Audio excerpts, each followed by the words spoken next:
ఓం నమో బ్రహ్మాదిభ్యో బ్రహ్మ విద్యా సంప్రదాయ కర్తుభ్యో వంశ ఋషిభ్యో మహద్భ్యో నమో గురుభ్యః.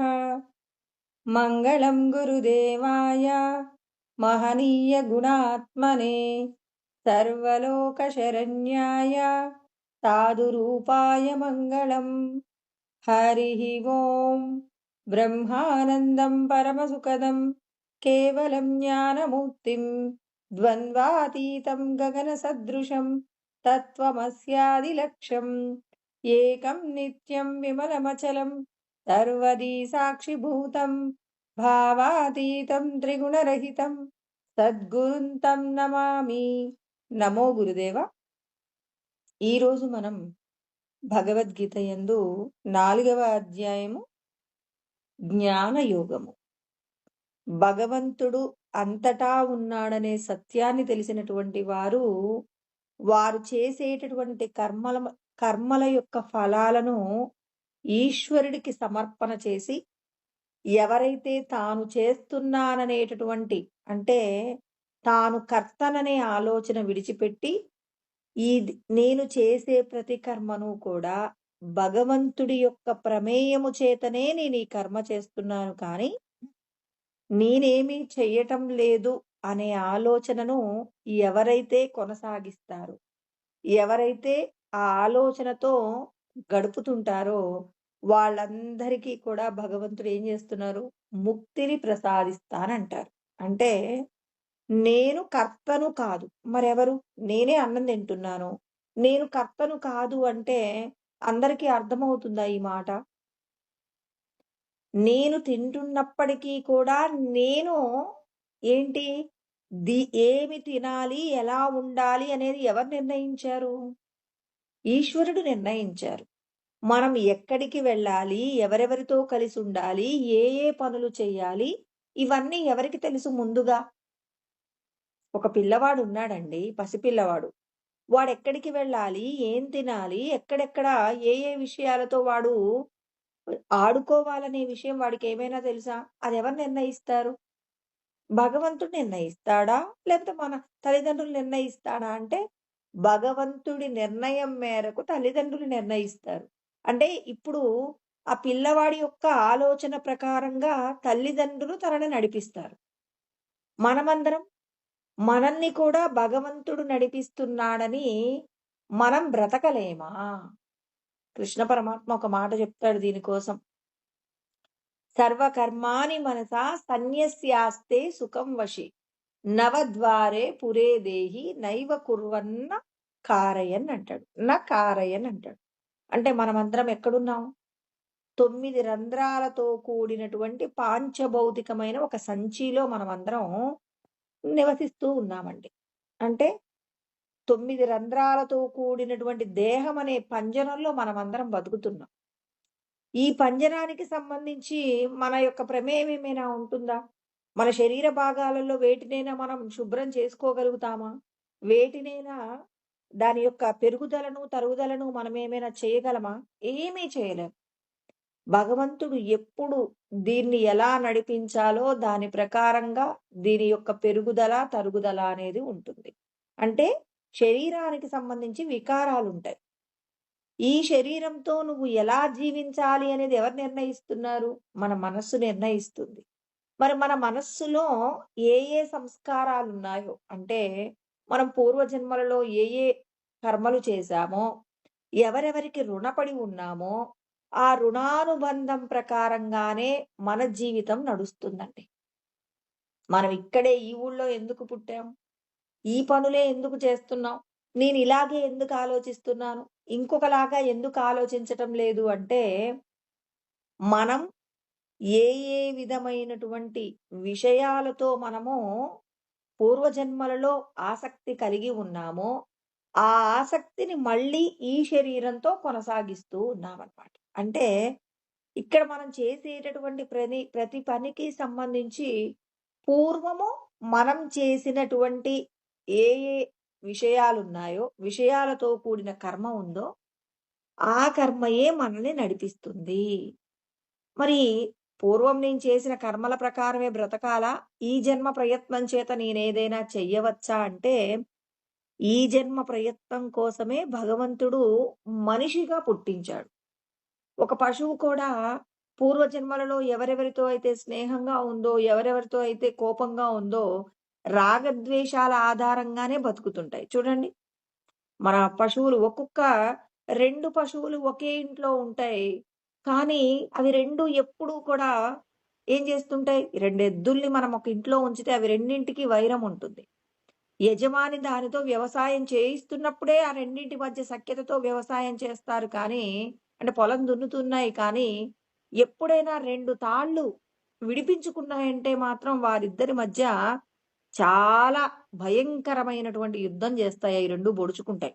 ఈ సందర్భాలు మనం గమనిస్తుంటామండి. పశువులు ఉన్నటువంటి వాళ్ళు కొన్నేమో సఖ్యతతో ఉంటాయి. కొన్నేమో ఎందుకు మరి ఒకే ఇంట్లో ఉంటున్నాయి. ఒకే ఎద్దుల బండిని నడిపిస్తున్నాయి. కానీ ఎందుకు వాటి మధ్య గొడవ జరుగుతుంది?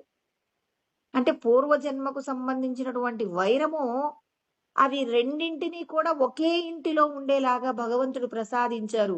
అంటే ప్రతి పని యందు కూడా ప్రతి ఒక్క వస్తువు లేకపోతే ప్రతి ఒక్క విషయం, ప్రతి ఒక్క ప్రాణి యందు కూడా భగవంతుడి ప్రమేయం మనం తెచ్చుకున్న కర్మలు. ఈ రెండేనండి. మనకి ఏమనిపిస్తుంది? ఇవి 2 ఇంట్లోనే ఉంటాయి. ఎందుకు ఇవి 2 పొడుచుకుంటాయి అని జెప్పేసి అంటే వీటికి సంబంధించినటువంటి పెంపకం ఉన్నవారికి అర్థమవుతుంది. మా చిన్నప్పుడు మేమిదంతా చూసేవాళ్ళం. ఎందుకు? ఇదంతా మరి ఎందుకు వాటి మధ్య అంత వైరం? మరి ఒకే ఇంట్లో తింటాయి. అవి 2 కలిసే తింటాయి. కలిసే ఉంటాయి. సందర్భం వచ్చింది. తాళ్ళు ఊడబిక్కున్నాయి. పెద్ద యుద్ధం జరుగుతుంది. మనం చూస్తుంటాం బాగా.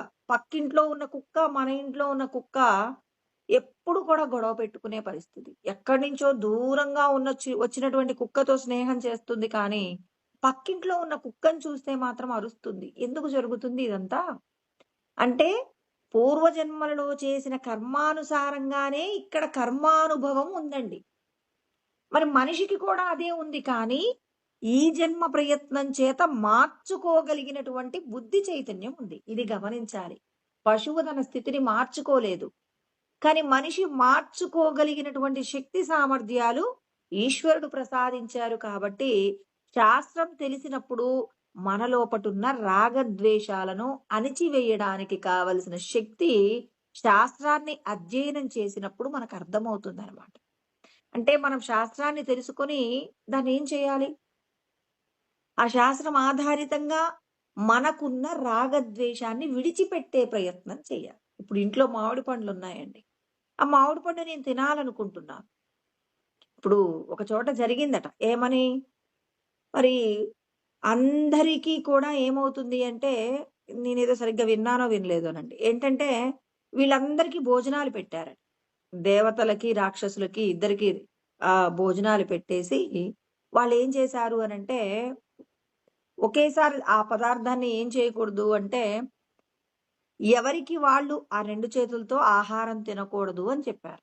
అంటే వాళ్ళకు ఒక చెయ్యి కట్టేశారు. ఒక చెయ్యుందండి. ఆ ఆహారాన్ని ఎవరి చేతితో వాళ్ళు తినకూడదు అని జెప్పారు. మరి వాళ్ళ చేతితో వాళ్ళు అన్నం తినకపోతే కడుపెలా నిండుతుందండి? ఒక చేతిని కట్టేశారు. ఒక చేతిని వదిలేశారు. ఇప్పుడు ఈ చేతితో, నీ చేతితో నువ్వు అన్నం తినకూడదన్నారు. ఇప్పుడు రాక్షసులు ఏం చేశారంటే, నా ఆహారాన్ని నేనే తినాలి అని జెప్పేసి ఎంతో ప్రయత్నం చేశారట. అలా చేసినప్పుడు ఏం జరిగింది అనంటే దేవతలు ఏం చేశారు? మన చేతితో మనం అన్నం తినకూడదనుకున్నారు కానీ, వేరొకరికి తినిపించడం ద్వారా ఒకరినొకరు అన్నం తినిపించుకున్నారనుకోండి. అలా తినిపించుకున్నప్పుడు అందరి ఆకలి నిండింది. రాక్షసులు మాత్రం అవతలి వాళ్లకు పెట్టడం ఇష్టం లేదు కాబట్టి, వీళ్ళు ఆకలితో అలాగే మాడిపోయారట. అంటే నేను కరెక్ట్‌గా చెప్పానో లేదో ఈ ఉపమానం. సరే నాకు కావాల్సిందేంటంటే ఒకరికొకరు పెట్టుకున్నప్పుడు ఏమైంది? ఒకరికొకరి సహకారం అందించుకున్నప్పుడు అందరి కడుపు నిండింది. రాక్షస ప్రవృత్తి కలిగినటువంటి వాళ్ళు ఏం చేశారు? తింటే నేనే తినాలి. ఒక చేతిని కట్టేశారు. రెండో చేతితో నేను ఆహారం తినాలి. అంటే నా చేతితో నేను అన్నం తినకూడదన్నారు. ఉపాయం లేదండి. దేవతలకు ఉపాయం ఉంటుంది. ఎందుకు? దైవీ గుణాలలో ఏంటి? ఇతరులకు పెట్టడం అనేటటువంటి ఆలోచన ఉందండి. రాక్షసుల యొక్క గుణం ఎలా ఉంటుంది? ఒకరికి పెట్టి సంతోషపడగలిగిన మనస్తత్వం ఉండనందువలన ఏమైంది? అక్కడున్న ఆహారాన్ని ఒక చేతిని కట్టేశారు. ఇంకో చేతితో అన్నం నీ చేతితో నువ్వు అన్నం తినకూడదన్నారు. నా చేతితో నేను అన్నం తినకపోతే ఎలా తినాలి? తినే ప్రయత్నం చెయ్యాలి. ఎలా చెయ్యాలి అంటే వాళ్ళేం చేశారు? ఒకరినొకరు తినిపించుకునేటటువంటి ప్రయత్నానికి సంబంధించిన ఉపాయం లేదు. అంటే పెట్టే బుద్ధి రాక్షస ప్రవృత్తిలో ఉండదు కాబట్టి కడుపు మాడైనా చచ్చిపోయారు కానీ, వాళ్ళు తమ యొక్క ఆకలిని తీర్చుకోలేకపోయారంట. అదే విధంగా ఇక్కడ మనం కూడా ఏంది? ఇప్పుడు మామిడి పండ్లున్నాయి. ఆ మామిడి పండ్లను ఎలా మనం జ్యూస్ లాగా తాగాలి. దాన్నేం చేయాలో తెలీదనుకోండి. అప్పుడు మనకక్కడ ఒక శాస్త్రం చెప్పింది. మామిడి పండును పలానా అంటే ఒక మిక్సీ గ్రైండర్‌లో కానివ్వండి, లేకపోతే ఏదైనా ఒక మిషన్ ద్వారా మీరు ఆ జ్యూస్ చేసుకునే పద్ధతి గురించి ఒక వస్తువు వచ్చిందనుకోండి. అప్పుడు మనం ఏం చేస్తాం? ఆ పండుని ఏం చేస్తాం? ఆ మిక్సీలో వేసి జ్యూస్ చేసుకొని తాగుతాం. కాకుండా పిసికి తాగాలి అంటే అది కొంచెం టైం పడుతుంది. అంటే ఒక వస్తువును వాడేటటువంటి తీరు నీకు ఇప్పుడు నా దగ్గర మిక్సీ ఉంది, మామిడి పండుంది. కానీ దాన్ని నేనెలా వాడుకోవాలో నేనేం చేయాలిప్పుడు? దానికి సంబంధించిన మాన్యువల్ ఉంటుంది. ఆ మాన్యువల్ చదివితే ఆ పండుని ఎలా మీరు కట్ జేయాలి, మామిడి పండు కానివ్వండి, లేకపోతే ఏదైనా ఒక పండుని ఎలా కట్ జేయాలి, దాంట్లో ఎలా మిక్సీలో వేసి ఎలా వాడాలో తెలుసుకునే మాన్యువల్‌ని ఉపయోగించామనుకోండి ఏమవుతుంది? చక్కగా ఆ పండు జ్యూస్ చేసుకొని తాగుతాం. అంటే ఒక వస్తువును వాడటానికి కావలసిన మాన్యువల్ ఒకటి మనకుంటుంది ఏదైనా. అదే విధంగా భగవంతుడు కూడా మనకు శాస్త్రాలనన్నింటినీ కూడా ఇచ్చారు. మీరు ఎలా వినియోగించుకోగలరు? ఈ శరీరంతో మీరెలాంటి కర్మ చెయ్యాలి?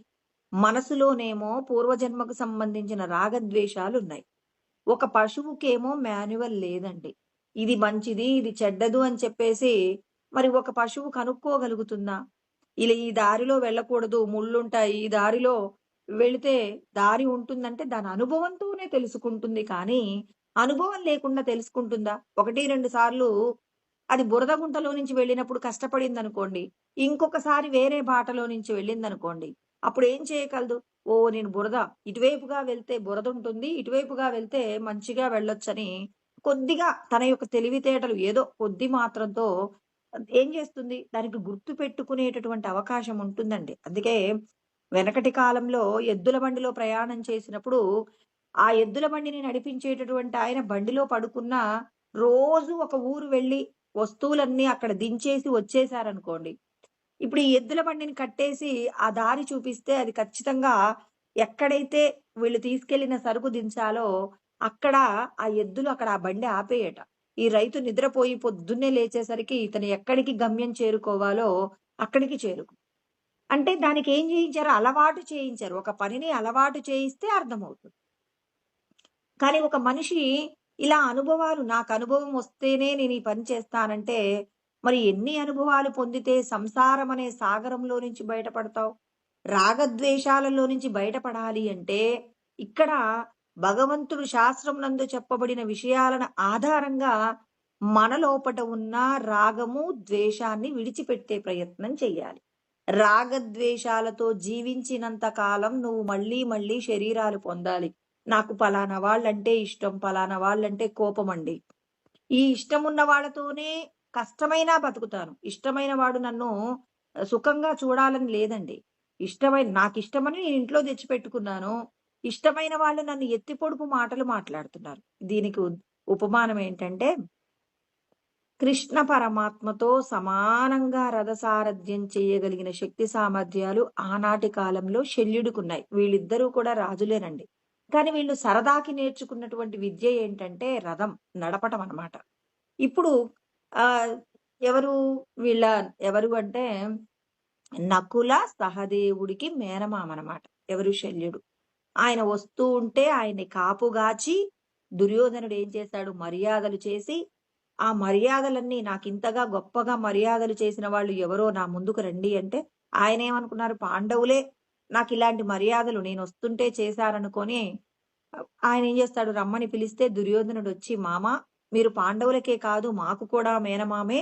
అని చెప్పేసి ఆయన్ని బాగా పొగుడుతారు. పొగడ్తలకు లొంగిపోయి అక్కడున్న మర్యాదలకు లొంగిపోయిన వ్యక్తి ఏం చేశాడంటే, "మీకేం గావాలో చెప్పండి. నేనది చేసి పెడతానంటే" కృష్ణ పరమాత్మతో సమానంగా రథసారథ్యం చేయడంలో మీరు ధీటైనటువంటి వారు. అంటే ఇక్కడ పొగిడాడండి. కృష్ణుడితో సమానమైనటువంటి సారథ్యం మీరు మాత్రమే చేయగలరు. కాబట్టి మీరు మేనల్లమైనటువంటి మాకు కూడా మీరు ఇది చెయ్యొచ్చు కదండీ! అంటే చేస్తానన్నాడు. అంటే శల్యుడు ఏం చేశాడు? ఇప్పుడు దుర్యోధనుడికి హెల్ప్ చేస్తానని యుద్ధంలో సహాయం చేస్తానని మాటిచ్చాడు. ఇప్పుడు పాండవుల దగ్గరికెళ్ళాడు. వాళ్ళు కూడా పాండవులందరూ కూడా చాలా సకల రాచమర్యాదలతో ఆహ్వానించారు. తర్వాత ధర్మరాజు అడిగారు, "మామా మీరు మాకు యుద్ధంలో సహాయం చెయ్యాలి" అన్నారు.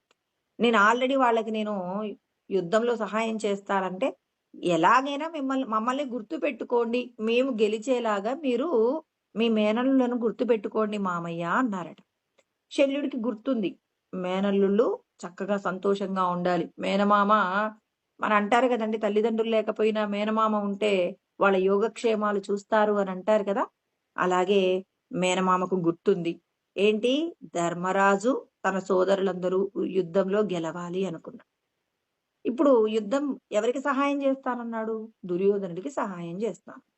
ఇప్పుడు శల్యుడు కర్ణుడికి రథసారథ్యం చేయమన్నారు. శల్యుడికి అస్సలే ఇష్టం లేదండి. వీడు సూత కుమారుడు వీడు. ఎందుకంటే శల్యుడికి సహజంగానే పెద్ద రాజ్యానికి అధిపతి అండి. అంత పెద్ద రాజు రథసారథ్యం అంటే అది చిన్న పోస్ట్, డ్రైవర్ పోస్ట్ అండి. పెద్ద బెంజ్ కార్ నడిపేటటువంటి ఆయన ఏదో ఒక వేరొక కారుకి, సాధారణమైన కారుకి వెళ్ళి డ్రైవర్ గా ఉన్నాడనుకోండి, అతడు ఎలా ఉంటాడు?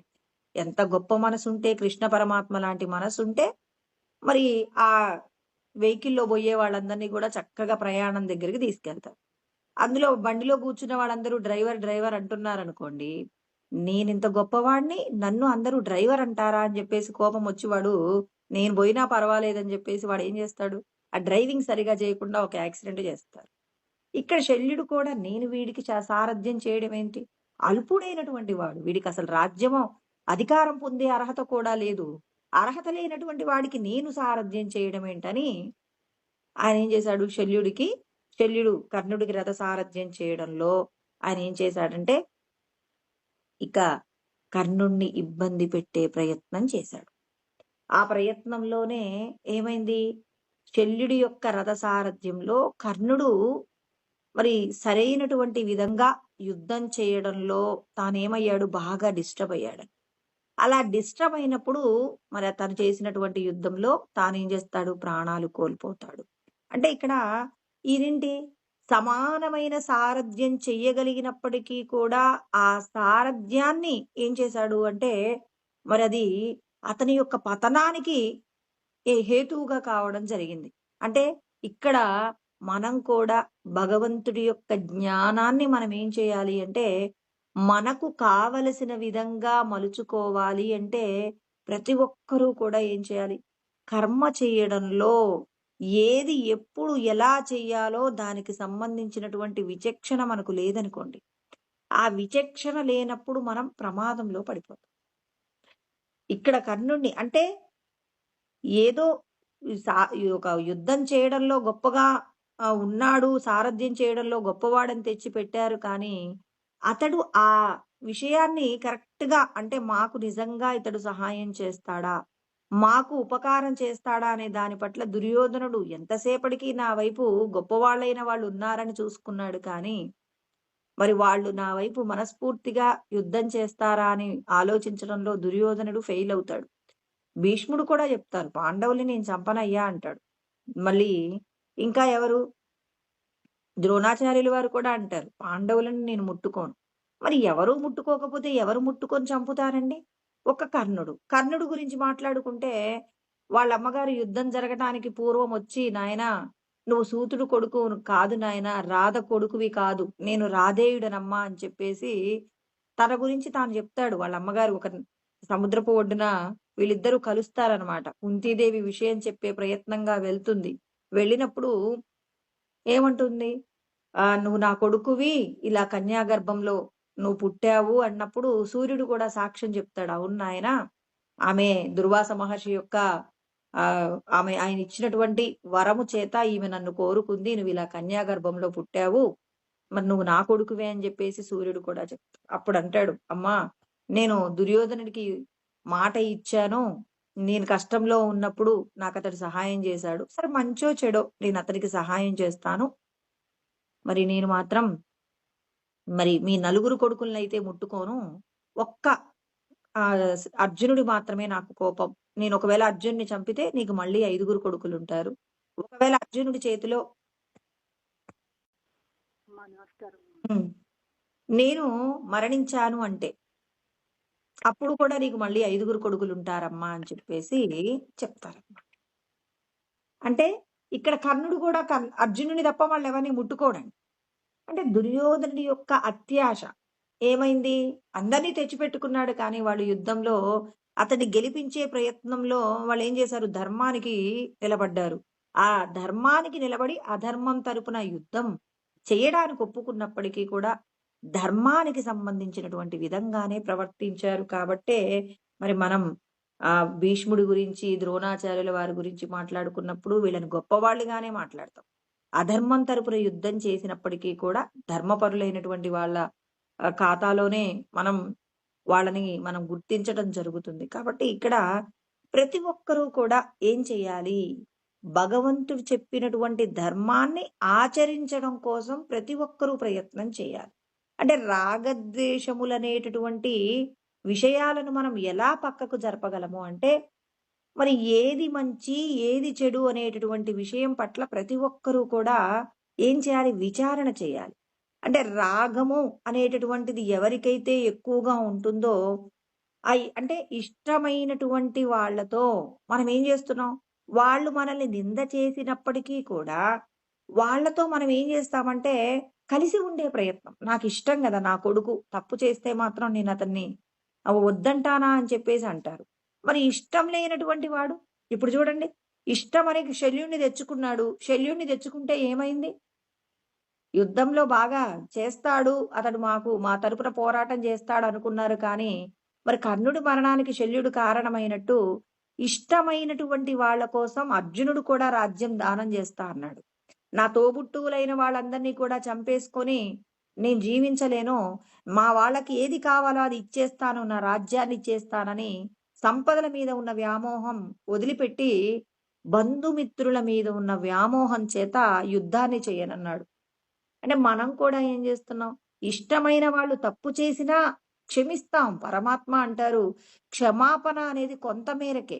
అది కేవలం మీ కుటుంబం వరకే ఉంటే కాదు, మీ కుటుంబం నుంచి బయటికి కూడా వెళ్ళి, అంటే ఇంట్లో పిల్లవాడు దొంగతనం చేస్తున్నాడు, ఏమలే మన ఇంట్లో ఉన్న డబ్బులే కదా తీసుకోనీలే, వాడికి కాకపోతే ఎవరికి అనుకున్నారు. వాడికి ఇంట్లో వస్తువులన్నీ తీసుకెళ్ళిన తర్వాత ఒక రోజున వాడు అవసరాలు తీరట్లేదు. తీరనప్పుడు అతను ఏం చేస్తాడండి? చక్కగా వేరొకరి ఇంట్లో వస్తువులు కూడా అతను తీసుకునే ప్రయత్నం చేస్తారు. అంటే మొక్కగానే ఉన్నప్పుడు అతనిలో ఉన్నటువంటి దుష్టగుణాలను తీసేయలేకపోవడం వల్ల అతడు ఒక పెద్ద దొంగ అయ్యే అవకాశం ఉంది. అసూయ చేత చిన్నప్పటి నుంచే పాండవులను చంపించే ప్రయత్నం దుర్యోధనుడు చేసినప్పుడు అలా చేయకూడదు నాయన, వాళ్ళు కూడా ఈ రాజ్యానికి సగభాగానికి వారసులు అని చెప్పేసి ధృతరాష్ట్రుడు చెప్పి ఉంటే కురుక్షేత్ర సంగ్రామం జరిగి ఉండేది కాదు. ఆ పిల్లవాడి యొక్క అసూయను పెంచి పోషించాడు ధృతరాష్ట్రుడు. అందువల్లే కదా ఇంత ప్రమాదం.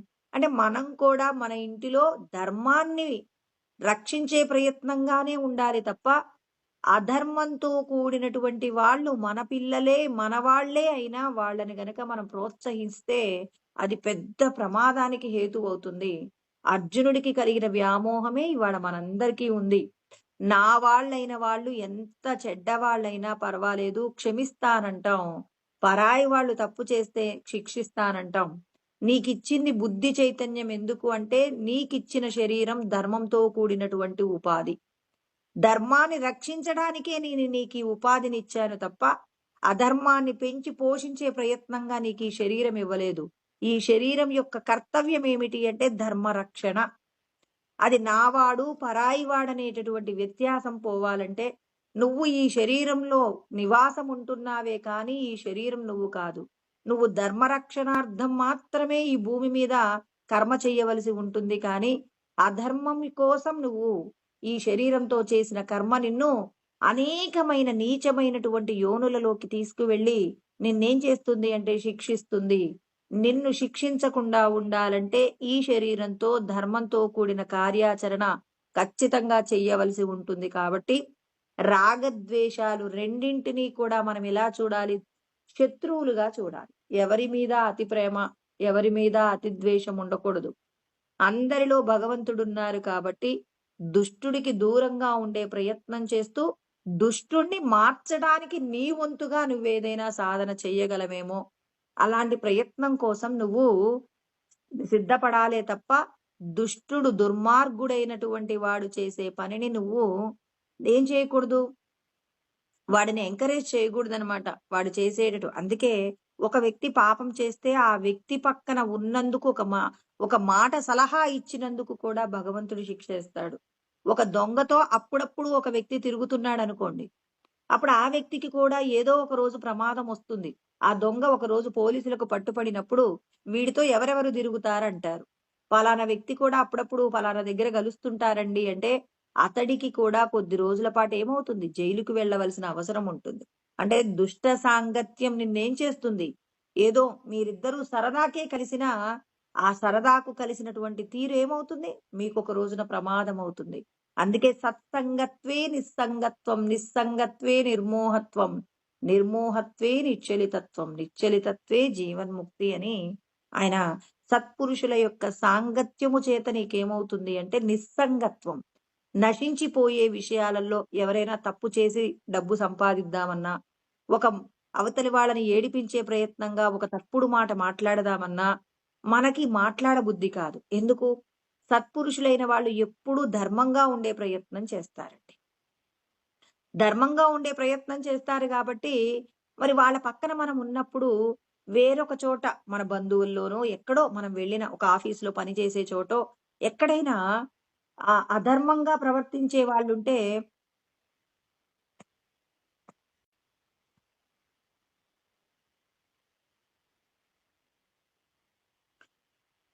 ఇక్కడ కృష్ణ పరమాత్మ మన అందరికీ కూడా జ్ఞానాన్ని బోధిస్తూ ఉన్నారు. ఎటువంటి జ్ఞానాన్ని అనంటే, మీరందరూ కూడా ధర్మరక్షణ కోసం మాత్రమే ప్రయత్నం చెయ్యాలి కానీ, అధర్మంతో కూడినటువంటి ప్రవర్తన చెయ్యకండి అంటున్నారు. అంటే ప్రతి ఒక్కరూ కూడా ధర్మరక్షణలో ఉండాలంటే రాగద్వేషాలనేటటువంటి 2 విషయాలను మనం విడిచిపెట్టేటటువంటి ప్రయత్నం చేసినప్పుడు మాత్రమే మనం ఈశ్వర తత్వాన్ని అనుభూతిలోకి తెచ్చుకుంటామంటున్నారు. అంటే భగవంతుడు మనకు దొరకాలి. అందుకే కృష్ణ పరమాత్మ ఏమంటున్నారు? నహి జ్ఞానేన సదృశం జ్ఞానానికి మించిన పవిత్రమైన వస్తువు ఈ లోకంలో ఎక్కడా లేదు. అంటే బంధములో నుంచి బయటపడడానికి భగవంతుడిచ్చినటువంటి పవిత్రమైన, శ్రేష్టమైన, రహస్యమైన శాస్త్రము ఏమిటి అంటే జ్ఞానమే. ఏంటి ఆ జ్ఞానం అంటే? మన యొక్క స్వస్వరూపం గురించి పరమాత్మ తెలియజేస్తున్నారు. నీవెవరు అంటే ఈ శరీరమునందు బంధింపబడి ఉన్న సచ్చిదానంద ఆత్మనే అనేటటువంటి విషయం మనకు తెలియాలి. ఎలా తెలియాలి అంటే ఓ చిన్న ఉపమానం ద్వారా అంటే వినగా ఏమవుతుందంటే ఏదో ఒక రోజుకి మనల్ని మనం విడిపించుకునేటటువంటి తెలివితేటలు పరమాత్మ ఇస్తారు. అందుకే పరమాత్మ శంకరాచార్యుల వారు ఏమంటారు? బోధో అన్య సాధనేభ్యో హి సాక్షాన్ మోక్షైక సాధనం అంటారు. ఒక్క బోధ మాత్రమే మిమ్మల్ని మోక్షం పొందడానికి కావలసిన స్థితికి తీసుకెళ్తుంది తప్ప, ఈ లోకంలో ఉన్న ఏ విషయాలు కూడా మీరు ముక్తిని పొందడానికి కావలసిన స్థితిని ప్రసాదించదు అంటారు.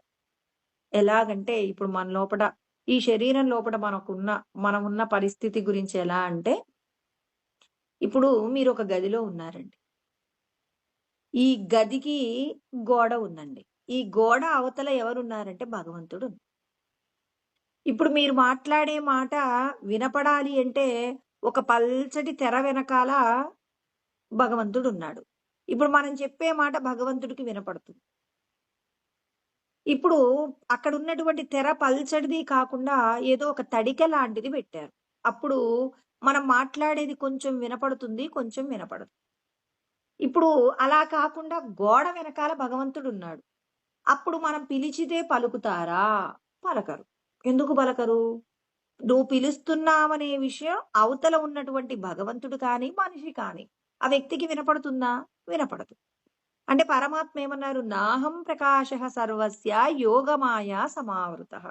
యోగమాయ చేత నేను ఈ దేహమునందు కప్పబడి ఉన్నాను అన్నారు.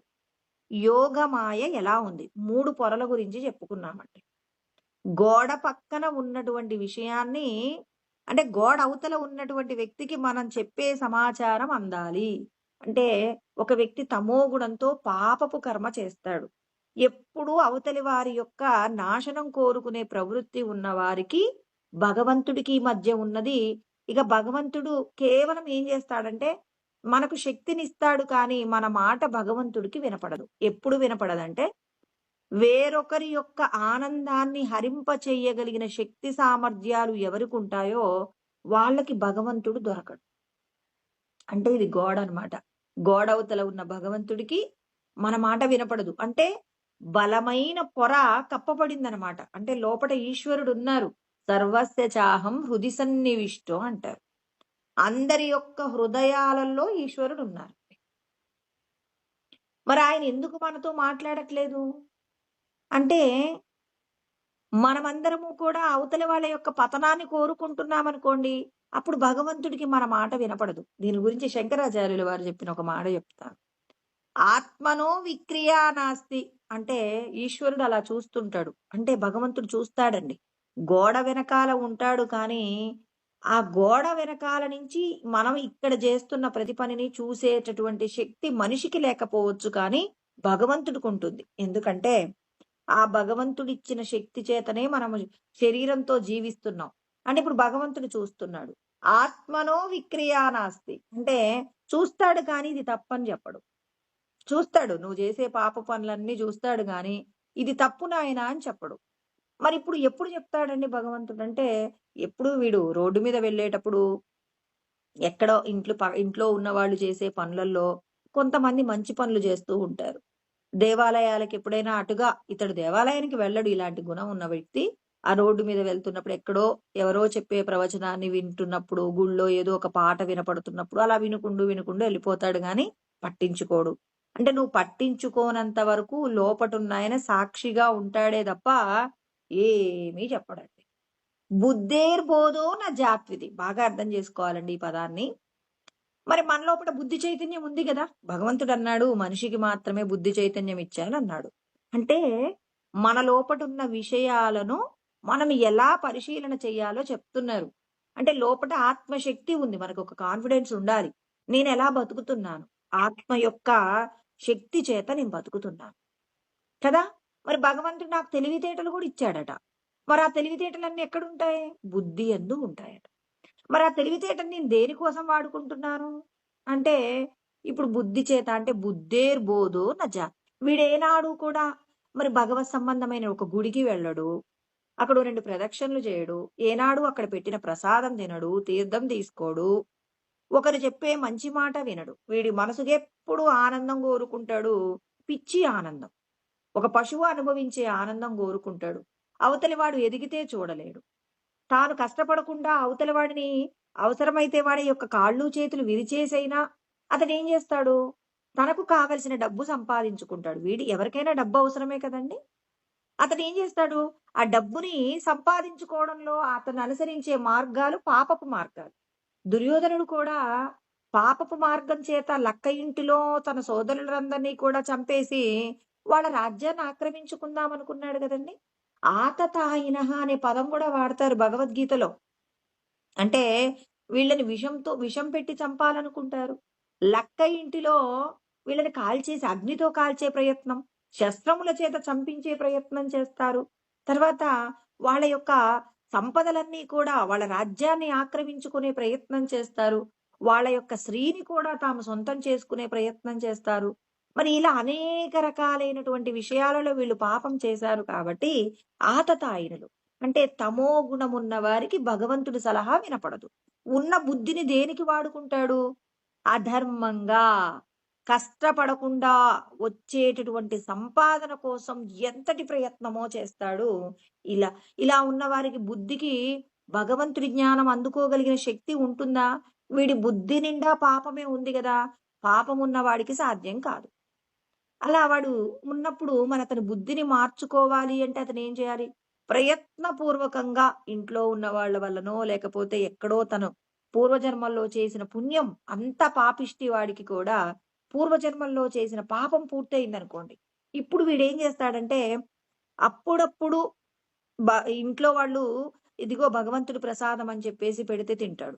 బావుందే ఇదేదో గుడికి వెళ్తే ప్రసాదం బావుంది ఇంట్లో వండిన పదార్థం కంటే అని గుడికి వెళ్ళడం ప్రారంభిస్తాడు. అలా వెళ్ళి అక్కడ అందరూ కూడా ప్రదక్షిణ చేస్తే మంచిదట, ఏదైనా కోరిక కోరుకుంటే ఇక్కడ తీరుతుందట అంటే, ఆశ చేత కోరుకునే ప్రయత్నంలో ప్రదక్షిణ చేయడం. అక్కడేదో తన దగ్గర ఉన్న కొంత డబ్బుని అక్కడ కొంచెం దాన ధర్మాల కోసం ఇవ్వడం. గుడికి వెళ్ళిన వాళ్ళు ఉత్త చేతులతో రాకూడదు. ప్రసాదం తింటున్నాం గదా! ఎంతో కొంత గుడిలో దక్షిణవియ్యాలి అని చెప్పేసి చెప్పినప్పుడు, ఆ దక్షిణ ఇవ్వడం. బ్రాహ్మణుడి యొక్క ఆశీర్వాదం గొప్ప ఫలితాన్నిస్తుందన్నప్పుడు, ఆ బ్రాహ్మణుడికి నమస్కరించటం. అతనికి కొంత దక్షిణ ఇచ్చి తన తనకేదైనా కష్టమొస్తే శాస్త్రంలో ఏదైనా ఉపాయం ఉందేమో, ఆ ఉపాయం ద్వారా పరిష్కరించుకోవచ్చని నెమ్మది నెమ్మదిగా అంటే వెనకటి కాలంలో చేసిన పుణ్యం మళ్ళీ పాపం పూర్తయి ఇక్కడ పుణ్యం వచ్చేసింది. ఇప్పుడు అతడు మంచి వ్యక్తిగా మారడానికి నెమ్మది నెమ్మదిగా ప్రయత్నం చేస్తాడు. ఇప్పుడు ప్రయత్నం చేస్తున్నప్పుడు బుద్ధి యందు భగవంతుడి మీద కొద్ది నమ్మకాన్ని పెడుతున్నాడండి. అంటే బుద్ధేర్బోధో న జాత్వితి. అందరిలో బుద్ధి ఉంటుంది. కానీ ఆ బుద్ధిని నిర్ణయించేదెవరు? మనం చేసిన పాప పుణ్య కర్మలు. అంటే ఈ జన్మ ప్రయత్నం చేత పూర్వజన్మలలో ఉన్న పాపం ఈ జన్మలో అతడితో పాపం చేయించింది. అదే విధంగా పూర్వజన్మల్లో చేసిన పాపం పూర్తయింది. పుణ్యం అనుభవంలోకొచ్చింది. ఆ పుణ్యం అనుభవంలోకొచ్చినప్పుడు అతనేం చేస్తున్నాడు? మంచి పనులు చేసే ప్రయత్నంగా కొద్దిగా పాపాన్ని తగ్గించే ప్రయత్నంలో ఉంటాడు. అలా ఉన్నప్పుడు ఇతడు బుద్ధి యందు కొద్ది కొద్దిగా భగవత్ సంబంధమైన సాధనలు, భక్తి, జ్ఞానము ఇవన్నీ పెడతాడండి. ఇలా పెట్టినప్పుడు ఏమవుతుంది? ఇక్కడ తనను తాను తెలుసుకోవడానికి భగవంతుడి గుడికి వెళ్లి భగవంతుడి మీద భక్తి పెంచుకుంటాడు. ఆ పెంచుకున్న భక్తి శాస్త్రం మీద నమ్మకం పెంచుతుంది. ఆ బ్రాహ్మణుడు చెప్తాడు, పండితుడు చెప్తారు. శాస్త్రంలో ఇలా చెప్పారు. మీ కుటుంబంలో ఈ సమస్య ఉంటే ఇలాంటి యజ్ఞం చేయించుకుంటే మీ యొక్క సమస్యకు పరిష్కారం ఉందన్నప్పుడు కొద్దిగా శాస్త్రం మీద నమ్మకం పెట్టుకుంటాడు. ఆ నమ్మకంతో యజ్ఞం చేస్తాడు. ఆ యజ్ఞం చేసిన తదనంతరం తనకు మంచి జరుగుతుంది. ఇప్పుడు శాస్త్రాన్ని ఇంకొద్దిగా తెలుసుకునే ప్రయత్నం. అంటే వెనక ఉన్న పుణ్యం ఇతడిని ఏం చేస్తుంది? మంచి పనులు చేసే ప్రయత్నంగా ముందుకు తీసుకువెళ్తుంది కాబట్టి, అంటే మనం చేసుకున్న కర్మలలో ఉన్నటువంటి పాప పుణ్యాలు ఇక్కడ మనల్ని ఏం చేస్తున్నాయి? నడిపిస్తున్నాయి. కాబట్టి ఇక్కడ భగవంతుడు మనందరికీ చెప్తున్నారు. అంటే మనం చేసినటువంటి కర్మలలో ఉన్నటువంటి పాపపుణ్యాల ఫలాలు ఈ జన్మ ప్రయత్నం చేత మనల్ని నడిపిస్తున్నాయి. ఎందుకు నా బుద్ధి భగవంతుడు చెప్పిన జ్ఞానంతో ఆచరించడానికి ఎందుకు ఒప్పుకోవట్లేదంటే, మన లోపటేదో దోష కర్మలున్నాయి. వాటిని మరి నేనేమైనా చేయగలనా? అంటే ఈ జన్మ ప్రయత్నం చేత శరీరము, మనస్సు, వాక్కు ఎలా ఉండాలి? ఇతరులకు ఉపయోగపడేలాగా మనం ఏం చేస్తే మనం చేసినటువంటి కర్మలలో ఉన్న దోషాన్ని పోగొట్టవచ్చని ఏం చేస్తారు? ప్రతి ఒక్కరూ ప్రయత్నం చేయాలి. అంటే ఇక్కడ మనం చేసిన కర్మలలో ఉన్న దోషాలు ఎప్పుడు పాపాలు అమలులోకొస్తాయో తెలీదు కదండీ! మనం మంచిగానే ఉంటాం. కానీ ఒక్కొక్కసారి మాట్లాడకూడని విధంగా మాట్లాడతాం. కృష్ణ పరమాత్మ దానికి గూడా చెప్తారు. సదృశం చేష్టతే స్వస్యాహ ప్రకృతేర్జ్ఞానవానపి. ఎంత ధనవంతుడైనా, ఎంత గుణవంతుడైనా ఒక్కొక్కసారి ఏం చేస్తాడు? ఆయన ఏం చేస్తాడు? ఎప్పుడు ధనవంతుడండి, గుణవంతుడు. అతడు ఎప్పుడు అందరికి దానాలు చేస్తుంటాడు. అందరికి మంచి మాటలు చెప్తుంటాడు. కానీ ఒక్కొక్కసారి అతడు తెలియకుండానే ఏం చేస్తాడు? ఒక్కొక్కసారి పాపం చేస్తాడు. ఈసారి గోడంలో మిగిలిపోయినటువంటి ఆహారం ఉందండి. బియ్యం ఉన్నాయండి. ఈసారి అన్నదానానికి ఏం పంపించమంటారంటే, "ఆ మిగిలిపోయినయి ఉన్నాయన్నావు గదరా! అయి పంపించి గుడికి పంపించు. అక్కడ అన్నదానానికి వాడతారంటాడు." దానివల్ల ప్రమాదం వస్తుందేమోనన్న ఆలోచనను విస్మరిస్తాడు. ఎందుకు విస్మరించాడు? ఎప్పుడూ మంచి ఆహార పదార్థాలతో భోజనం పెట్టే వ్యక్తి ఒక రోజున మిగిలి పడిపోయి ఉన్నటువంటి పనికిరాని బియ్యాన్ని కూడా వాడమని చెప్తాడు. అలా ఎందుకు తాను ప్రవర్తించాడు? మరతనికి దానం చేసే గుణం లేదా? ఉంది కదండీ! మరి ఎందుకు ఇప్పుడు మిగిలిపోయిన ఆహార పదార్థం ఏదైతే ధాన్యం ఉందో, దాన్ని ఏదో పశుపక్షాదులకు వాడండి. దాన్ని వాడకూడదు. ఆహారంగా మారిస్తే అది ప్రమాదమవుతుందని ఎందుకు విచక్షణ చేయలేకపోయాడు అంటే, అతడు చేసిన పాపపు కర్మ అమలులోకొచ్చింది కాబట్టి, ఆ క్షణంలో ఇప్పటికిప్పుడు మళ్ళీ బియ్యం కొనాలంటే మళ్ళీ ఒక 20,000 ఖర్చవుతుంది. ఎందుకు ఉన్నయి వాడండని ఆ 20,000 మీద అతనికేమవుతుందంటే, కించిత్ మమకారం గలుగుతుంది. ఎందుకు కలిగింది అంత వ్యామోహం? భగవంతుడు చెప్తున్నాడు. ఇన్ని సార్లు పెట్టిన భోజనంలో ఎప్పుడూ చాలా పోషకాలతో కూడిన భోజనం పెడితే, ఇప్పుడు మాత్రం ఎందుకు సరైన భోజనం పెట్టలేదు? ఆ రోజు మాత్రం ఎందుకు అలాంటి నిర్ణయం తీసుకున్నాడు? ఎందుకు ఆ నిర్ణయం తీసుకున్నాడంటే, పూర్వజన్మలలో చేసిన పాపపు కర్మ అమలులోకొచ్చింది. పూర్వపు చేసినటువంటి పుణ్యకర్మలు ఉన్నన్ని రోజులు చాలా చక్కగా ప్రవర్తించాడు. పాపం అమలులోకొచ్చినప్పుడు తానేం చేశాడు? తీసుకోకూడని నిర్ణయం ఎందుకు తీసుకున్నాడు? 20,000కు లోభగుణము చేత లొంగిపోయాడు. అంటే కృష్ణ పరమాత్మ ఇక్కడ 3వ అధ్యాయం 33లో చెప్తారు. ప్రకృతిం యాంతి భూతాని అంటే ప్రకృతి మనల్ని ఏం చేస్తుంది అంటే పాపం చేయిస్తుందండి. మీరు పూర్వజన్మల్లో సంస్కారాలలో డబ్బు కూడబెట్టి పిల్లలకు దాచిపెట్టాలనే ఒక సంస్కారం మనందరిలో ఉంటుంది. ఆ సంస్కారం అప్పుడు మేలుకొంటుందండి. అన్ని రోజులు మేల్కొనలా. ఎన్నో రోజుల నుంచి ఎన్నో పుణ్యకార్యాలు చేస్తున్నాడు కానీ, మరి ఎందుకండి? మరి పూర్వజన్మల్లో సరే పుణ్యాలున్నాయన్నారు, దానం చేశారు. ఇప్పుడు మాత్రం అతనికి పాపం అమలులోకొచ్చింది. అమల్లోకి రాగానే భగవంతుడు రోజు మంచి పనే చేశాడుగా, దానమే చేశాడుగా. ఈ రోజున భగవంతుడు అతని యొక్క లోపగుణాన్ని ఎందుకు మార్చలేదంటే, ఈశ్వరుడు ఒక మాట చెప్తారు. ఇన్ని రోజులు ఇతను చేసిన దానము ఎలా చేశాడు? డంబము కోసం అందరి చేత పొగిడించుకోవడం కోసం చేశాడా? లేకపోతే ఈశ్వరుడు నాకిచ్చిన దాన్ని మళ్ళీ ఈశ్వర ప్రసాదంగా నేను వినియోగిస్తున్నాననే ఆలోచనతో చేశాడా? ఇది విచారణ అవుతుంది. అంటే ఎంత జ్ఞానవంతుడైనప్పటికీ కూడా ఎందుకు తప్పు చేస్తున్నాడంటే, జ్ఞానం ఉంది అనుకుంటున్నాడు. తాను చేసే దానము యందు తానేం చేస్తుంటాడంటే, మరి ఫలితముల పట్ల ఆకర్షణ చేత కర్మ చేసినప్పుడు అతడు ఏమవుతాడు? ఇప్పుడు భగవంతుడు ఆపడండి. ప్రతిరోజు కోరుకుంటాడు. ఇతడికి ఒక 1000 మంది భోజనం పెడతాడు. స్వామి ఇయ్యాల 1000 మంది మిమ్మల్ని పొగిడారనగానే పరమ సంతోషం పొందుతాడు. నాకెందుకు నాయనా సంతోషం? ఈశ్వరుడు నా చేత చేయిస్తున్నాడన్న ఒక్క మాట చేత ఇతనికి పాపం అనుభవంలోకి రాబోతున్నప్పుడు అతని చేత పాపపు కర్మ చేయించకుండా ఈశ్వరుడు కాపాడి ఉండేవారు. మరి ఈశ్వరుడు ఎందుకు కాపాడటం లేదు అంటే, ఫలితం కోరుకుని ఏ రోజుకు ఆ రోజు ఏం చేస్తున్నారు? ఇప్పుడు మనం అన్నం తింటున్నామండి. ఈశ్వర ప్రసాదం అని తినండి. ఈ శరీరం ధర్మాన్ని తెలుసుకోవడానికి కావలసిన విధంగా శరీరం తయారవుతుంది. ఏ రోజుకి ఆ రోజు నా దగ్గర సంపదుంది, గొప్పగా తింటున్నానని తినేయండి. అప్పుడేమవుతుంది? ఆ శరీరానికి అప్పటి వరకు మాత్రమే దానికి శక్తి అందుతుంది కానీ, తర్వాత రోజున తనకొచ్చే శరీరానికి సంబంధించి వచ్చే అనారోగ్యం నుండి తనను తాను రక్షించుకోలేడు. ప్రసాదంగా తింటున్నారని తిన్నారు.